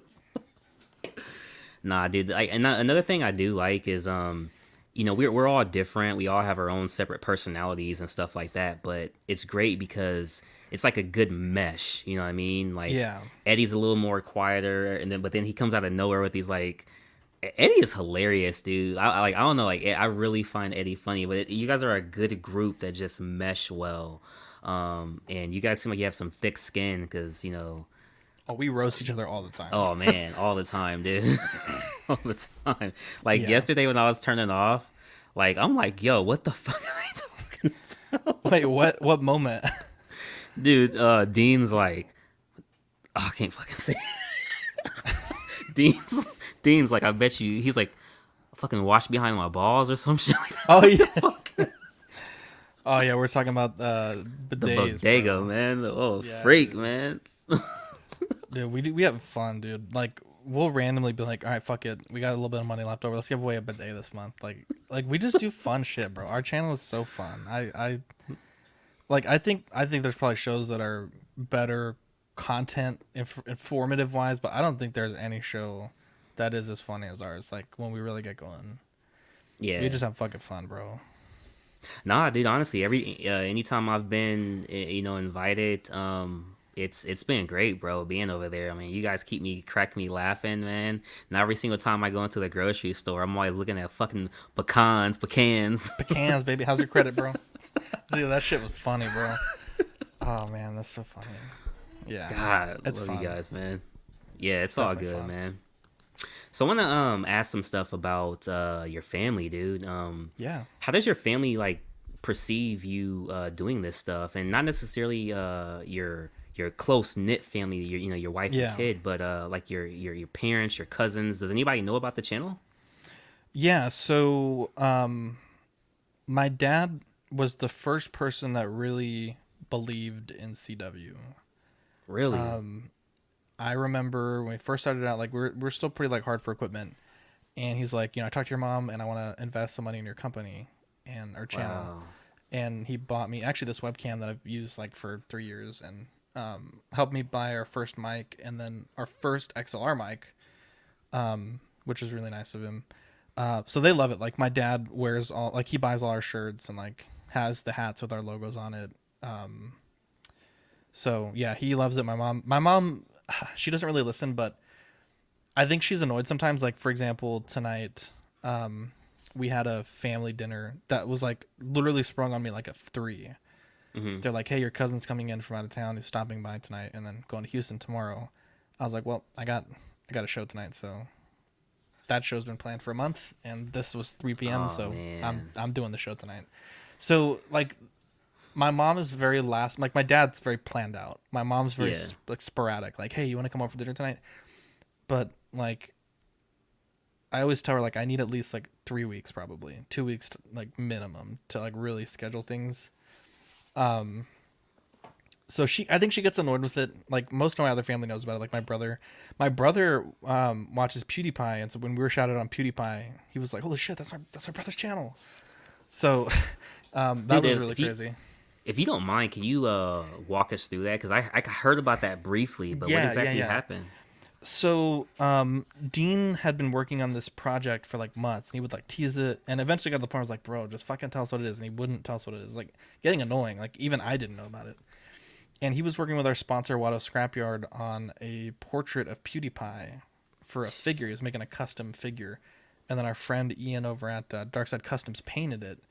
And then I believe he posted it on PewDiePie's subreddit. I don't really I don't really do PewDiePie stuff that much, so I think Yeah. it's like a subreddit for his channel or like for a specific segment on his channel called Lawai, which is like last week I asked you. Yeah. And every week PewDiePie will get the top, not necessarily the top reacted, but his favorite things on the subreddit and react to them in this little video called The Why. And so that was one of the, like, I think like 24. I mean, he got his subreddit is ridiculous. Like, it gets thousands of posts. So that was one of like 24 that he shared that week. And it was huge for the channel. We got like a bunch of subs. It was wild. Damn. That's what's But up. it was to have like the number one YouTuber, like we're like nothing compared to PewDiePie, right? Like even the biggest streamers on our hobby are not like Yeah. literally like PewDiePie gets that many subs like in a month, like nothing Yeah. compared to that. To have him like read your channel name and your URL is like fucking soundbite gold, bro. Like I don't think you could even pay for that. So like I always treasure that little clip. But yeah, it was crazy, and like they called me to let me know what happened. Like I didn't really know it until they Yeah. called me, and like then my phone started blowing up. It's like holy shit. It was fucking crazy. I can't even imagine how Dean's phone was. 'Cause on Reddit he was getting like a ton of messages about it. So Yeah, that's crazy. I know my first time hearing about PewDiePie was he had made South Park, and like they were making fun of him on South Park, and I was just like, damn, who the hell is this dude? And I guess he's some like Swedish he's huge, bro. YouTuber. And I was like, Yeah, damn, that's who he is, man. And it's pretty cool, man. yeah, Damn. What's good, Buck? Appreciate you being here. Happy I was able to catch some of the show live. What's up, guys? Yeah, appreciate you being here, bro. Um, so like, what's some of your favorite characters overall, though? for like movies and stuff.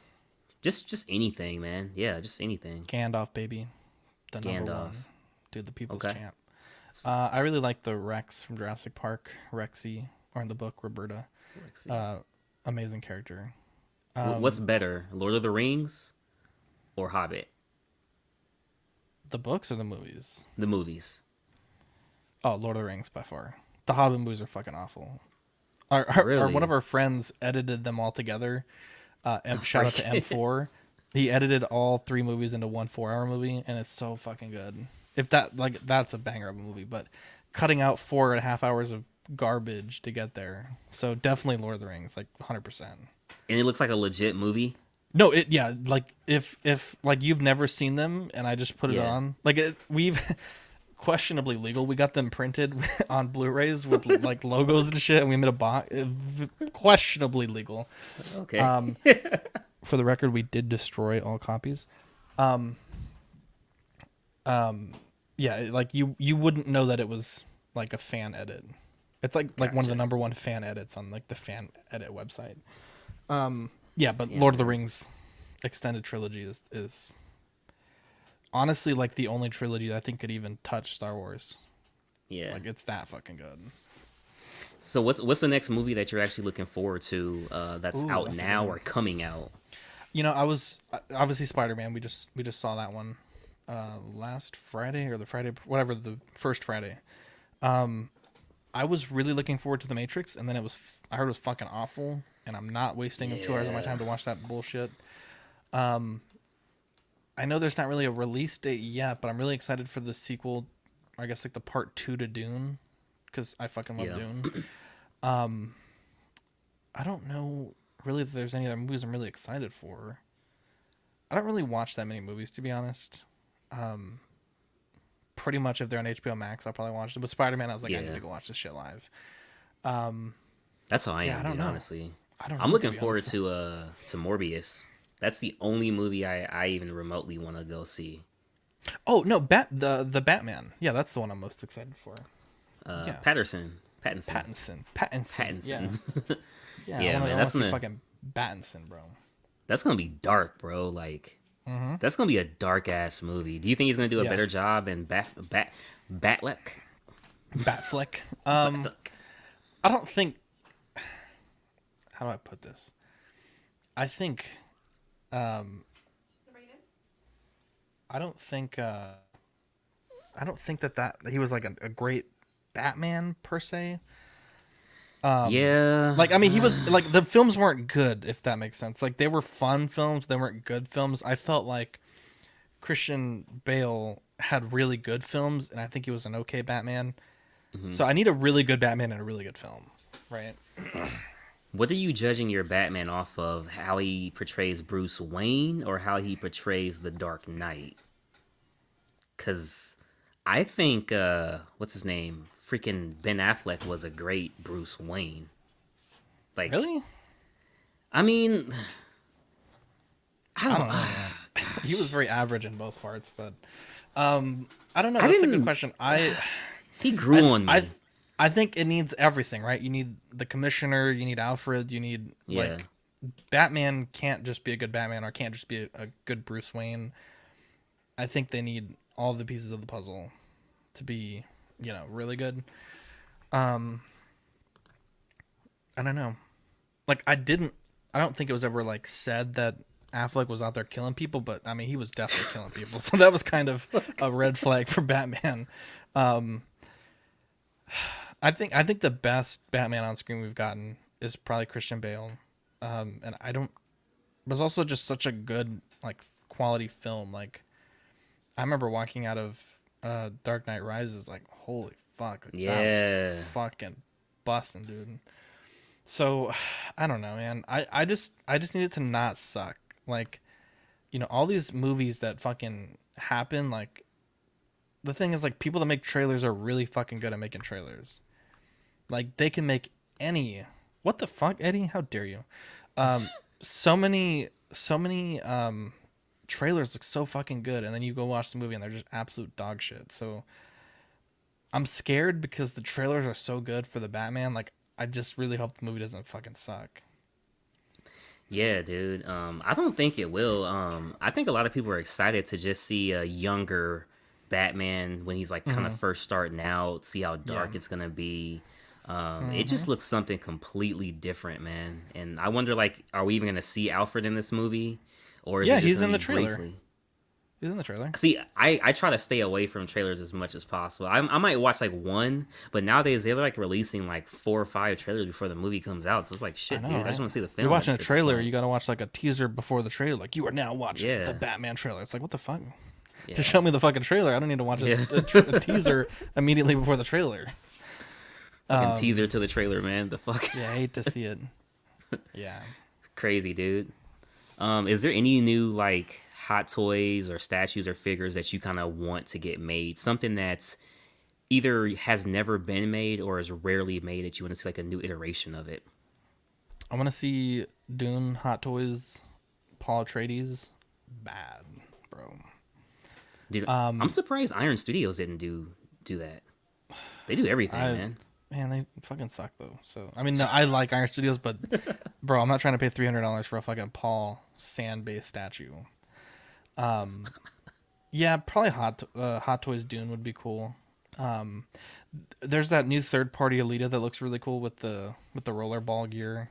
I think I'm gonna Hmm. get that.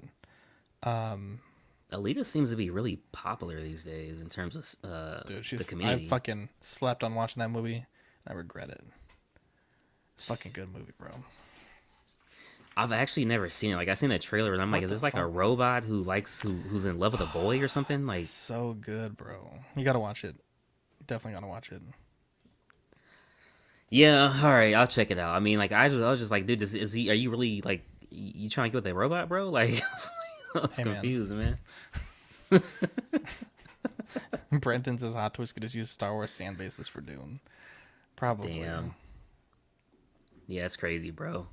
So, man, what's something next that's on the channel? Like, Ooh. what do you want for 2022? In a perfect utopia. 1 million subscribers. Kidding. Um, that's a great question. I think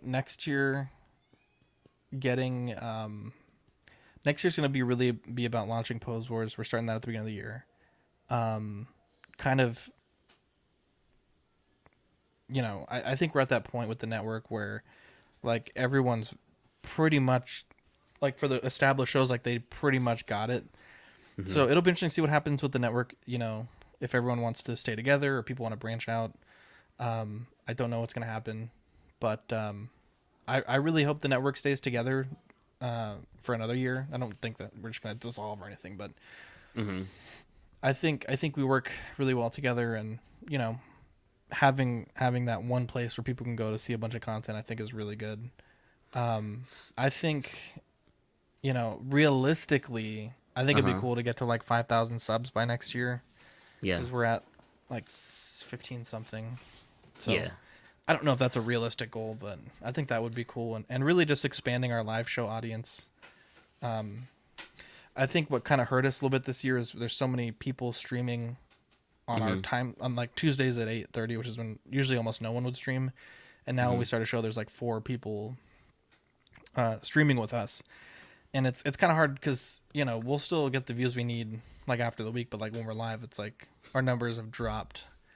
And I think it's just because people want to go watch this channel or this channel. There's nothing wrong with that, but kind of reestablishing ourselves like on those days where we record, I think Mario is going to says be. no. He says time to renegotiate my contract. Jesus. So I think that'll be an interesting thing to see, and just kind of seeing where it goes. I mean, we've had a lot of success this year. Kind of pushed through a lot of barriers that have Hmm. been kind of over our heads for a while, and um, I think it'll be interesting to see what happens for next year. But I'm hopeful. I mean, we're starting the year off by launching a new show, Yeah. and then like my goal is really to get like the Ringcast and the D&D show self-sufficient, where it's like they just do their thing, and I just kind of upload things. I think that would be nice. Yeah. Get all the shows self-sufficient, and then we can start looking at, do we want to bring in more people into the network or new show ideas? That would probably be like a middle of the year thing, but kind of getting everything settled with what we have now, and kind of looking at what options we have. What about you? Are you looking forward to anything for next year? Yeah, man. Honestly, I just kind of looking at everybody of what they're doing and stuff like that. I kind of just want to make sure I'm consistent as possible. Make sure I stick with my days, times. As always, I'm trying to hop on as much as I can when I can, and be there. Like when you guys ask me to come on, like I said, try to make it a point to be there for you Mm-hmm. guys. Definitely appreciate that. By the way, it's always a Yeah. pleasure again. When I'm on. And yeah, I mean, I want the channel to grow, but I want it to grow organically. Or as organic as possible. I don't want 20,000 subs, but I don't know anybody. Like, and that's the best thing when I come to you guys' channel. You guys generally know who the hell is in that, who's in Yeah. that chat, and I like Yeah. that. You Yeah. generally do, and I see people in here all the time. Like shout out to Jerry, Arch, Brenton, Danny, Edwin, Eddie. Luke. There's a if I'm not mentioning your name, my apologies, but there's a ton of people, and I definitely love that. Plenty of unboxing reviews, of course. I actually have a new segment that we're gonna start up at the top of the year. It's gonna be more of a collaboration segment, so Wow. can't wait to do that. Yeah, right at the year, and I have different segments, and each segment I do believe where I'll have to pick that person who's the strongest opinionated about that, or I've heard them talk about it the Yeah. most. So I actually have a segment for yourself, and but I'll say that Ooh. to you off air. Kind of touching Wow. on it a little bit tonight, but we'll definitely talk about it off air, and it's pretty cool, man. Yeah. So, but kind of piggybacking into what you said, diving a little deeper there Yeah. with the channel going, in a upwards trajectory. Why would you think that there would be disbursements or Oh, I don't. the To birds clarify, leaving the nest? I don't think that's gonna happen. But at some point, someone might say, "Man, fuck this guy," and no, I'm just Oh kidding. damn, No, I think as the network grows, I think Zach, stop checking my inevitably, levels. Fuck you. yeah, right. No, no, no. I mean, I don't. I hope that no one leaves, but at the end of the day, it's like, if you've been doing it long enough, you might want to do it on your own, and if that happens, I mean, it happens. I can't. I'm not like, no one's obligated to stay, but Yeah, no, I think we all get together. I think we all have a good time, but Eddie says, "How'd you know?" Yeah, I don't know. damn it, I Eddie, don't. you I hate to don't. see I it. don't think that. I don't want to put that on the universe that I think that. Yeah, But, yeah, yeah. it's just we've had people that have joined the network and left the network throughout the 3 years, and we haven't. No one's left in a long time, and I'm very fortunate for that. But I know that doing this as long as I've done it, I know that people are going to come and people are going to go, and at some Yeah, point, maybe someone says, "Hey, I don't really like streaming anymore. I don't really want to put the effort into that anymore," and yeah, if that happens, they either step away or if they decide they want to do their own thing. That's you know, I don't think it's gonna happen, but it yeah, has happened enough over the 4 years that at some point it'll just naturally may happen. So, but no, I mean, as far as things go, I think everyone's on the same page right now. But you know, I'm always kind of like I'm like a cup half empty kind of person where I'm always like thinking the worst is gonna happen. yeah. So Damn. I'm worried I'm gonna say something. I'm gonna be like, man, we're out of here. But Yeah, I think I've managed to avoid that for the most part thus far. Um, but yeah, I guess we'll see what happens. But I think for us, like we've done so well this year that I'm just like so proud of like how everyone's done. And I mean, we've hit so many milestones this year, like 1,000 subs, which was congrats, really man. something that was fucking just took forever. That was a fucking grind. We're coming up on 200 episodes for the main show, 100 episodes of After Dark. We hit 50 episodes on Small Talk and OFAC, and then 20 episodes on In and Outs. And then unboxing, I don't know the exact numbers, but I think there's something like 50 unboxings already. So When do you hit to 100 on After Dark? that is a great question. I will tell you right now. So we did After Dark last night, which technically was After Dark number 97. Oh wow, So let's do some math here. that is 98 cool, would be man. next week, 99 the next week, and then probably the 12th of January will be episode 100 of After Dark. And then Oh for man, can't CW, wait. actually, I don't know when it is, to be honest. Um, episode 200 would be, so we just hit episode 195 this week. So Cool, man. 196, 197, like January 25th would be episode 200. So that's Dude. crazy, bro. It's weird, bro, because like I remember, like I always tell like the guys like don't get too hung up on the milestones, right? Yeah, Because like you're gonna, if you're doing this for a long time, like you're gonna don't get hung up on every 10 or every 25. Like do the yeah, big ones, right? So, I remember episode 11 was a big deal for me. Mm-hmm. Episode 50, and then episode 100. And then since 100, I haven't really celebrated any of the milestones too much. Well, I think 150 was kind of cool, but 200 is really like, I think it's really special. And I remember Yeah. like episode 100, like I was like, wow. Like I just thought like the next day things were going to be different. It was still the same, but like, Oh man, dude. but it was just like, for me, getting into triple digits was like a huge thing. Yeah, It was like totally huge. that's crazy, man. Like I Yeah. said, much success there, dude. Like I feel like I'm only on episode 11, and it's crazy. Like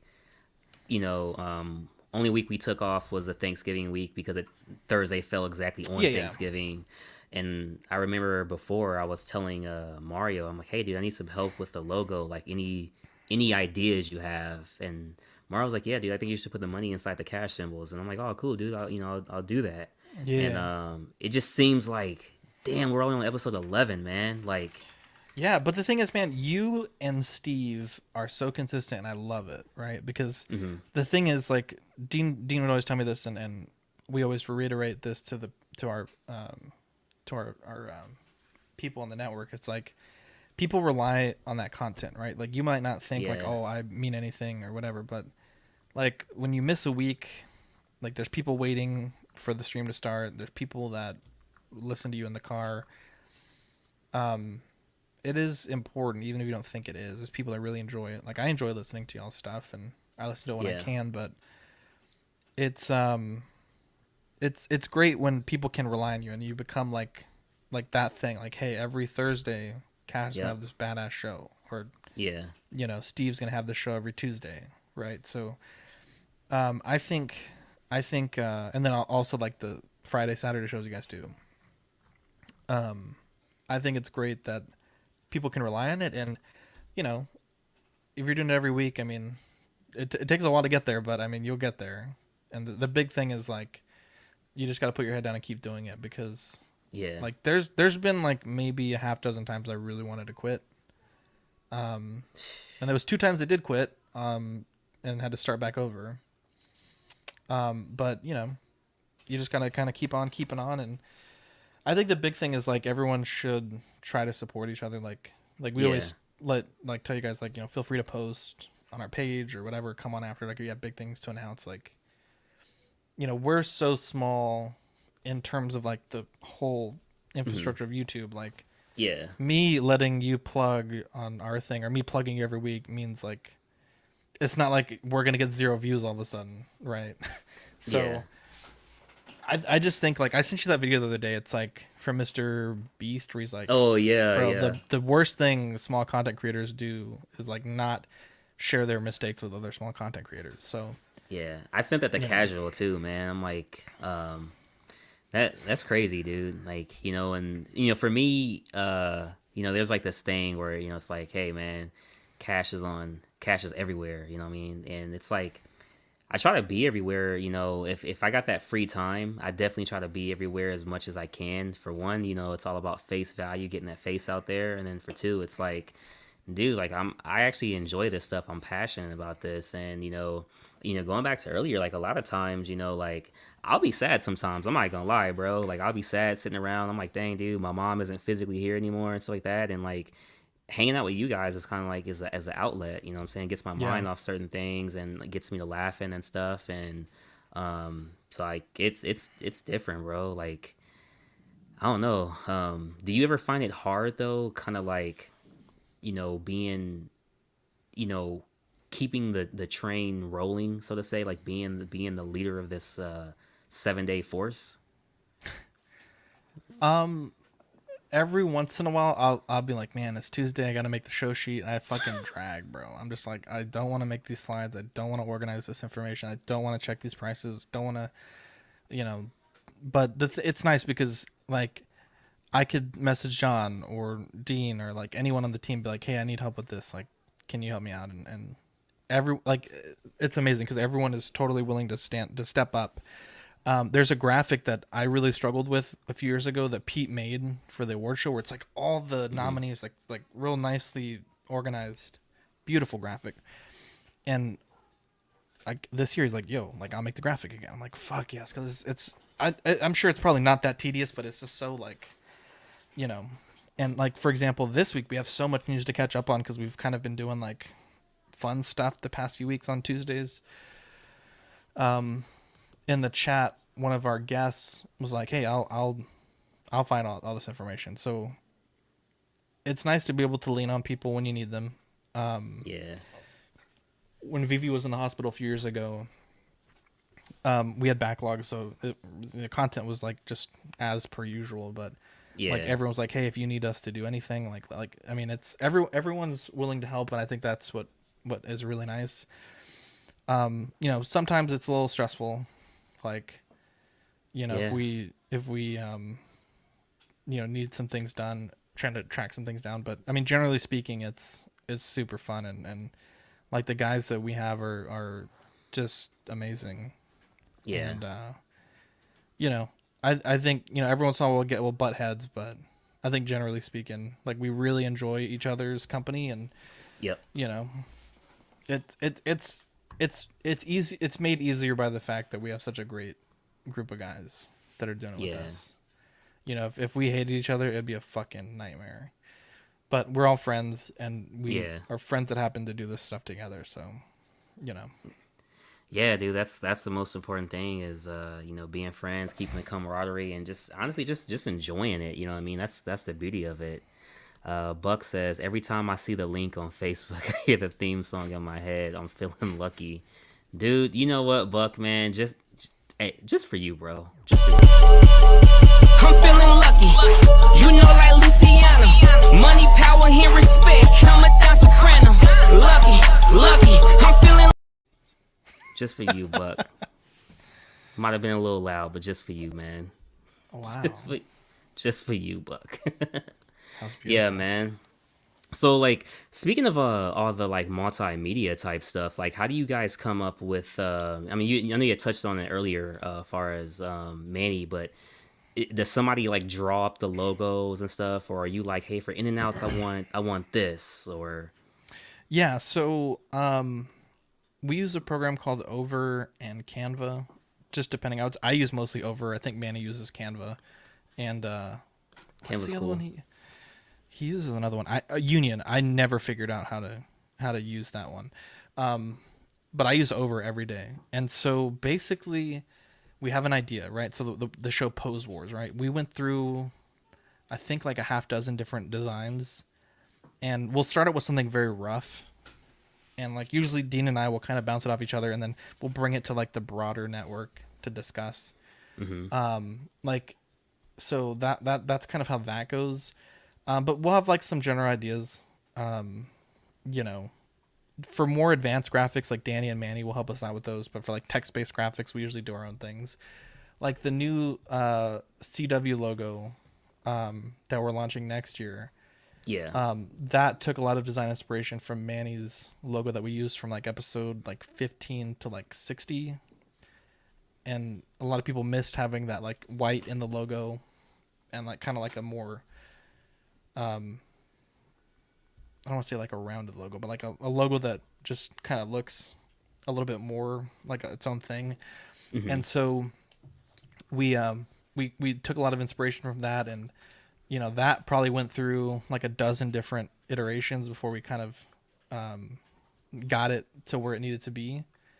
And I'm super happy with how that came out. And you know, it's also a matter of like kind of everyone having opinions and kind of trying to get the most accepted opinion of everyone else, because like with the new logo, we're dropping a new thumbnail design, and so we worked on that for a while with Manny, or excuse me, with Mario, Danny, and Eddie and Dean, and you know, everyone had a lot of feedback, John too, about how it should look. And eventually it was like, we gotta pick something, right? We're not gonna make everyone happy, but let's pick the best thing. Yeah. And I'm really happy with what we came up with, but it's one of those things that I think it looks so much better than our current thumbnails, but it's also like we want to drop that at episode 200 to make it special. So it's like we got to kind of hold it back. But yeah, I mean, basically, like for In-N-Outs, Mario was like, I want to incorporate some of like the branding of In-N-Outs of the restaurant. but also add like some CW-ishness to it. So, Mm-hmm. you know, it's for all the shows, like we really work hard on trying to do the best things possible. And for every graphic you see, there's probably like 10 completely different variations that we never use. Damn, dude. Yeah. Yeah, it It's, gets like that. I think when I was and I still might tweak the Saturday Night Live chat one a little bit more. Like I can do the design stuff, that's no problem, but for me it's just kind of bouncing ideas. And I know I had to ask Joe a little bit about the Saturday Night Live chat. Came up with like a Batman type theme and stuff like that. And I'm never really satisfied. Like when it comes to like filming or editing or graphic designs or music or anything. Like I'm always like, there's always something to nitpick or that can get better. That's why I was like asking you the other day. I'm like, yo, man, this doesn't look right, on the, and like I'm like, not to like say the freaking word, but I'm so anal about everything, bro. Like seriously, Bro, man. bro. Like has to The be- thing is, like everyone that messages me is always like, "Yo, bro, I'm so sorry about it." I'm like, "Bro, just ask." the Yeah, question. man. Like, there's no stupid question. There's no like, I'm happy to help anyone, even like Yeah. people that we don't know. It's like I could probably tell you something that will save you so much time, and then vice versa. Like you might be able to help me one day, and that's really the big thing. Is like, we just all gotta help each other, and like there's Yeah. been times I've needed help from people, and I ask them, and like I get nothing. That's so fucking annoying. Yeah, So yeah, I try to dude. help Yeah. anyone that asks me for help because I think it's important. Yeah, man. Crazy, dude. So I do have a question for you. All right, got a question Alright. for you, I got you. and I've been trying to throw these out here a little bit. I know later. they've been good questions today. I've been on my toes, man. So there's a segment that we call Now You Know, and Now You Know is all about what really grinds my gears. Peter Griffin, dare you. aka Family Guy himself. My Is there favorite segment. anything, bro? Is there anything in the community, whether YouTube, Facebook, the comments, anything that grinds your gears? That's Now You Know. That was okay. So anything that grinds my gears. Just any one thing recently, or that you've seen since you've been a community member. So we do this segment on CW a lot. Grinds my gears, and I'm trying to think. Give me like 2 seconds. Yeah, you're good. Let me. man. That's a great question. It caught me off guard. I'm trying to think. Dude, it's crazy because some people do get caught off guard by it. That's I a know good Joe was question. like, "Damn, bro, I forgot about this one was coming." Yeah. I think so. The things that have always upset me is the mega sideshow fans, bro. Like you put any amount of criticism. Yeah, Eddie, it would be easier to ask what doesn't grind Zach's gears. Like the mega sideshow fans, like you go in their group and like you have like a genuine concern, and people act like your concern is irrelevant. Yeah, who's ready for the 2 hours? That's Here we annoying. go. Yeah. Yeah, I don't know. Some people are just too like I need those type of people in my corner, bro. If I make a mistake, I want people fucking white knighting me. Fucking Beyonce bees and shit. Beyonce. Yeah. But also like we get these dumbass comments every once in a while, and I always have the time of day to fuck with the people that comment them. But it's like if you comment on an old video of ours that was made of pure love, like we weren't Oh, yeah, monetized, yeah. like some dumb idiot commented on Ian's video today Yeah. and said something like, "Oh, this video is awful," or something like it was like shit. I was like, man, fuck this guy. So I went on his channel and looked at his one shitty video, and I was like, thanks, bro. I'm so excited for your next Stranger Things season 2 review or some shit like that.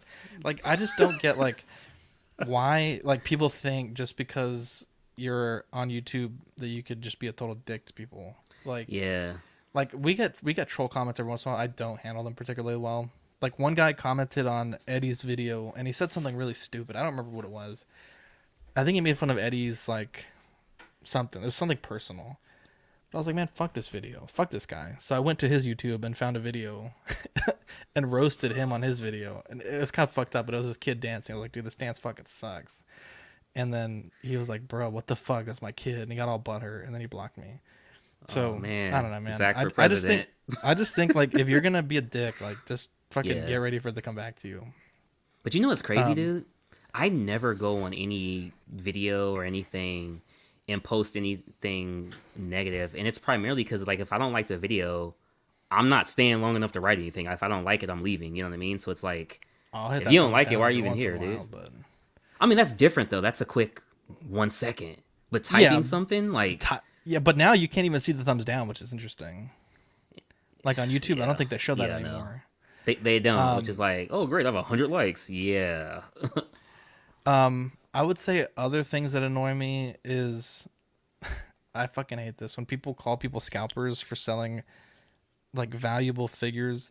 Yeah. Like I think there's a fine line. Like there's certainly scalping, but let me say there's certainly selling it for more than they should be selling. If you're selling a figure for eBay pricing, or you're not What's up, willing to John? look up what your figure should be selling for, or like PM me for offer, I fucking hate that. But Yeah. there's a difference between scalping, which is like creating a false scarcity, thus driving up the price. That's scalping. But if I have a fucking figure that's been in my closet for 10 years and it's double in value, that is not scalping. I think that continues to piss me off. Yeah. Yeah, no, I get what you're saying. There's a fine line between like exclusivity of an item. Yeah, there's versus- supply and demand. Yeah, yeah. Artificially created and supply and demand that's like genuine Dude, lack of I supply. can't stand that crap, bro. Like if it's freaking $400, just put it's $400, dude. Like Also, okay, I do this a lot, but I fucking hate boy. when I see people do it. Sorry, you opened up a can of worms, Cash. it's all good, bro. Okay, Talk, so man. if I'm dealing with you, Cash, right? Yeah. If we're doing a deal and you're like, hey, I want to buy this $200, I'm like, all right, cool, bro. $200, friends and family, Right. or if you don't mind, hit me up with them fees because we're cool, right? Like I'll do that with you. Yeah. I'm not gonna do it to a stranger though. That's my line in the sand, right? Yeah. But I saw a dude in this fucking chat the other day. He's like, dude, fuck this guy. You know, I gave him a deal on this price, and then I told him to pay the fees, and he blocked me. And I'm like, yeah, because you're not his friend or his family. So he's not gonna pay you. He's gonna pay you goods and services, and you should Right. cover the fees because you're the seller. If you don't know him, don't ask Yeah. him that. I fucking hate that. Like, or people will be like, I saw my figure $200 plus fees. It's like, bro, just price it at $205 ship. Like, Yeah. don't. It annoys me to see that publicly. Yeah, because even with like PayPal rules and regulations, you're technically not supposed to ask people to cover but the fees. People. Yeah, of course. Yeah. But it's like you said, it just makes the sell look worse. Like, oh, you want me to pay even more? So just put the more in there already. Yeah, just tell me how much you want, and Yeah. I'll tell you if I want to pay that much. Yeah, that's damn, dude, it's crazy, bro. Jerry says, I've got a giant Magneto PM for price. How dare you? Damn, Jerry. That's fucking crazy. Oh man, dude. So hey man, you're in Texas, right? Yes. Okay. You're in Texas. How's the weather today? It's fucking hot as shit, bro. Okay. It was warm. It wasn't super cold. Like a light cardigan weather, maybe. Eddie, shut the fuck up. Any other rules you buyers have? Jesus. God, bro. Hey, we can't have a smooth transaction, bro. Like, trying to, hey, I hand you money, you hand me the item, we go about our day, man. Yeah, that's it, man. So, what's the best restaurant over there in Texas? Ooh, we're talking. What kind of restaurant are we talking about? Like I assume you're talking about sit down. No, fast food, something I can get quick. I like Whataburger. Whataburger. Okay. Whataburger. I would say my gotcha. favorite restaurant to eat at is this restaurant called Sapporo's. It's really good. If you come down here, I'll treat you to Sapporo's. My favorite Clip restaurant of all of San Antonio is Kimwa Chinese Barbecue. But they don't do dine-in anymore because of COVID and everything. Like their staff got hit really hard with people not wanting to work, so they do takeout. But I had their Peking duck last night. That's good, man. Are you familiar with pupusas? No, You're not. I am not. No, Have you ever heard of pupusas? no. We're gonna roll the clip for you. You casual. Pupusas? Have you guys ever heard of it? Papusas, nice. Shout out El Salvador. Papusas doesn't sound like it feels good coming the other end. Oh man, it's the Oh, best. Hey. You don't worry about the next day when it comes to. wow, tasty. Yeah, Mario's Yeah, right. man. Zach will treat you as long as you drive him. No, I will drive to either of those restaurants because they're only like 2 miles from my house. So, got you there. Yeah, dude. So let's say we're eating some Whataburger, right? We're eating Whataburger. yeah. We're driving through Texas. You know what I mean? It's Riding we dirty. got Dean in the back with the flag, Texas forever. You know. Wow. And we're taking a road trip. Taking a road trip to go see the Mount Rushmore. And Wow. just want to ask you this Mount Rushmore 4 questions, right? You know, freaking who can we put up there? George Lucas, we could put him up there. Freaking who else, man? Stephen King. Well, Whoa. Whoa. Well, I mean, that's Tolkien maybe. all right. Like a So Michael Crichton. Come on. Michael Bay and all. Whoa. Whoa. Okay. Megan Fox. Dude, what's your top 4, not necessarily statues and or figures, but what's your top 4 characters on your Mount Rushmore? Characters or like writers, creators. No, just characters in general. It doesn't have to be actually like the actor, but just the character itself, whether it's a anime, a movie character, a video game character, just your top 4 characters that you already collect or in the future you plan on getting. Miles Morales. Miles Morales, okay? Bumblebee. Wow, Miles Morales and Bumblebee. Gandalf. Gandalf. It's a toughie.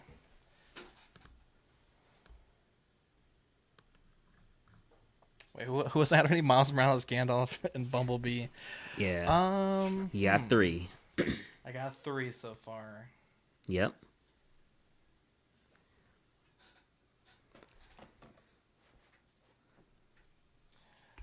I'd probably go with Darth Vader. Ooh. Anakin Miles Skywalker, baby. Morales, Darth Vader, Bumblebee, and Gandalf. That's a pretty solid top 4 on your Mount Rushmore. Okay. That is pretty. Candace, Yeah. of course. Eddie says Yeah. Eva Longoria. Fucking Eddie. I make them watch one fucking movie. I get shit about it for 2 years. Aw, dude. Speaking of that, I love how you guys do the movie of the week. That's very cool, man. Yeah. Very cool, man. Dude, like, okay, speaking of that real quick, what has been your top movie of 2021 from the movie of the week? Ooh. I would say the most fun I had watching a movie this year was National Lampoon's Christmas Vacation. And I've seen that movie before. I don't want to Yeah. give the impression that I hadn't seen it yet, but that movie was fucking bussin'. Like Dude. as a dad dealing with the struggles of Christmas and giving that perfect Oh, Christmas yeah. for the family, bro, that shit hit home hard. You want to hear something weird, bro? I do. So, like, you guys were doing that, and I'm like, fuck it, I'm going to watch it too. So, you guys did Mummy with Brandon Fraser. I watched yeah, that. yeah. Then I think Dean picked that movie with Andre the Giant. Yeah, Princess Bride. Yeah, I watched that too. I'm like, I'm gonna just watch along since you guys are gonna watch it, you know. And I watched them. I'm like, damn, bro. I didn't realize the Mummy was like. The Mummy's a good watch, bro. But like, It really is. yeah, it's a good watch, bro. Shout out Brandon Fraser. That's all I'm gonna say, man. Shout out Brandon Yeah, Fraser. dude, he got a rough deck of cards lately, but he's doing good now. Hey, he's coming back. He's coming back, bro. You know, hey, your face may look like William Dafoe 1 minute, and the next minute, hey, you could be Green Goblin, bro. So just stay on, bro. Stay on. Brendan says cash skip Richie Rich week. Jesus, that was a hard one to swallow. That was a rough one. Nah, dude, it's pretty cool. I like how you guys throw the movies out there like that. It gives you guys something to do. Gives the chat something to check along as well if they want to. I think it's actually honestly a pretty cool idea, man. I was like, damn, bro, pretty cool, man. Yeah. It's like, so here's the ultimate question I do have for you, Ooh. right? Here we Somebody go. say Goblin. What the heck? All right. So the Oh, ultimate. Goblin, these nuts. Sorry. Damn. So the ultimate question I have for you Yes. is out of everything that we went over today, it's been great actually learning about you. Like man, you've been really informative, bro, and just I'm an like open it's book, been baby. been good, man. What's the number one thing that from the time CW has started to right now to this very very moment with this group of guys that you have? What's the number one thing you're appreciative for with collecting weekly? What do you mean in particular? Well, I wouldn't say so much. Like, I guess we can kind of narrow it down. Like the things that we've done, or the things that Like, just what are overall? you most appreciative about your group of guys? More so, just having that particular group of guys that you can, because you mentioned they're accountable, they're dependable. You guys might get into it, but it's all love and for the for the betterment of everybody. So what's the number one thing you can appreciate about that bunch? John says, "Great question." I mean, I think it's really just the camaraderie. Like I know that no matter what, I could pick up my phone and have a conversation with the whole team, the Patreonies, with different. It's just nice to be able to pick up the phone and have people, right? Like, especially these days. Like, I think from high school, I think I only talked to like 2 people, and from college, I don't think I talked to anybody. Yeah. Other than my wife, obviously, but yeah, I would say from collecting is like 99% of the people that I talk to. I would say the most important thing I think we've ever done, one of the most important things, was that After Dark we did on anxiety, to be honest. I'm giving you like an extra answer to your question if you don't mind. Yeah, you're good, bro. But like so many people messaged us like, hey, like I've been really struggling with this. It was nice to hear people talk about it openly. Like, I really feel like, I think it was like a dozen people reached out and said like, I'm gonna go talk to my doctor about it, or kind of They're get giving you this shit, taken by the care way. of. I know, what the fuck. I talk to them all the time. Fucking talk, Eddie. You've been sick. I message you every fucking day asking how you're doing. What the fuck are you talking about? Jesus Christ. Jesus. No, that's Christ. cool, man. That's cool.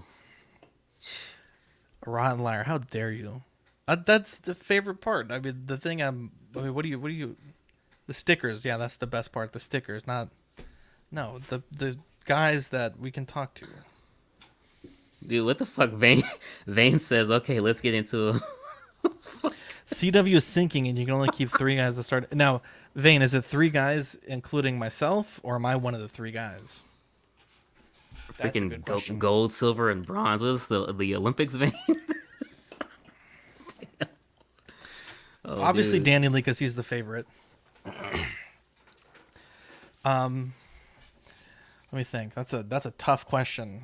Danny says I can swim like Aquaman, so of course you gotta have to have Danny in case you're about to freaking drown, apparently. Yeah, that's true.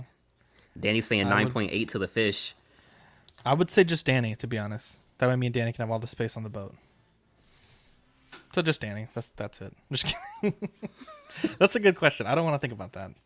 It's like, Yeah. your house is on fire. You can only pick one collectible. I said I'll take the Rex, and they're like, how the fuck are you going to carry that? I'm like, look, in this question, logic is put aside. That's what I would fucking take, all right? Jesus, people gave me a bunch of shit about my answer. Oh, dude, that's a question I can't even Yeah, answer. I would save Danny, and then we'd have the extra rations just for ourselves. Yeah. Easy. He's the Gotcha. favorite. Danny knows he's the favorite. This not a surprise to anyone. So going back, and sorry if you did answer you. So you're just appreciative of just your bunch, essentially. Yeah, I mean, I think so. It's really nice, the community we have, like with auxiliary and with the Patreonies. Like it's just really nice, to be honest. Yeah, definitely, man. So yeah, man, it's crazy, bro. It's been real, dude. Like we've Check made all it the to. boxes. Yeah, bro, we've checked all the boxes. It was very organic and natural. 2 hours and 10 minutes, bro. That's crazy. Wow. Whew, 2 hours and 10 minutes, man. Yeah, dude. Beautiful. Again, definitely can't thank you enough for coming on. I know, like I said, we had to have this one planned in a minute. See, guys, Zach was freaking punctual. Zach was hey, I know this date, this episode. I'm like, cool, man, and it made it so easy, dude. Definitely made it easy, Hell yeah, man. baby. Is there anything you'd like to say to the people? Yo, sub to KashDaGemini, bro. Cash is amazing. I think you and Steve have such a bright future ahead. I'm excited to see where you guys go. Not really. We have Post Wars January 1st that's coming up. CW every Tuesday. We got Mondays unboxing, Tuesday CW, Wednesdays After Dark, Thursdays are alternating between OFAC and Small Talk. And then Fridays are in and outs, and then Saturdays, once we kind of get back into the groove of things, D&D. So we're doing a Lego build stream for next Monday for International Build Day. But otherwise, don't worry about subbing to me. Sub to Cash and Steve. We got to get you guys to 1,000 subs, and then we can get y'all to that next level. That'd be fucking awesome. But yeah, thanks for having me, man. I appreciate it. I appreciate you having Dean and Mario and John and everybody else on. That's really cool of you. So yeah, and you had great questions. I love them. I never get asked questions, so this was fun. Yeah, man, it's definitely cool. Like I said, it's been a pleasure having you. Can't thank you guys enough for coming on. And as well, just to let everybody out there know, if you haven't subbed to the channel, definitely go ahead and sub. I definitely will, do appreciate it. Next week we have our last stream of the year, our Cashing Out episode 12. It is where we are gonna essentially kind of have our little holiday get together.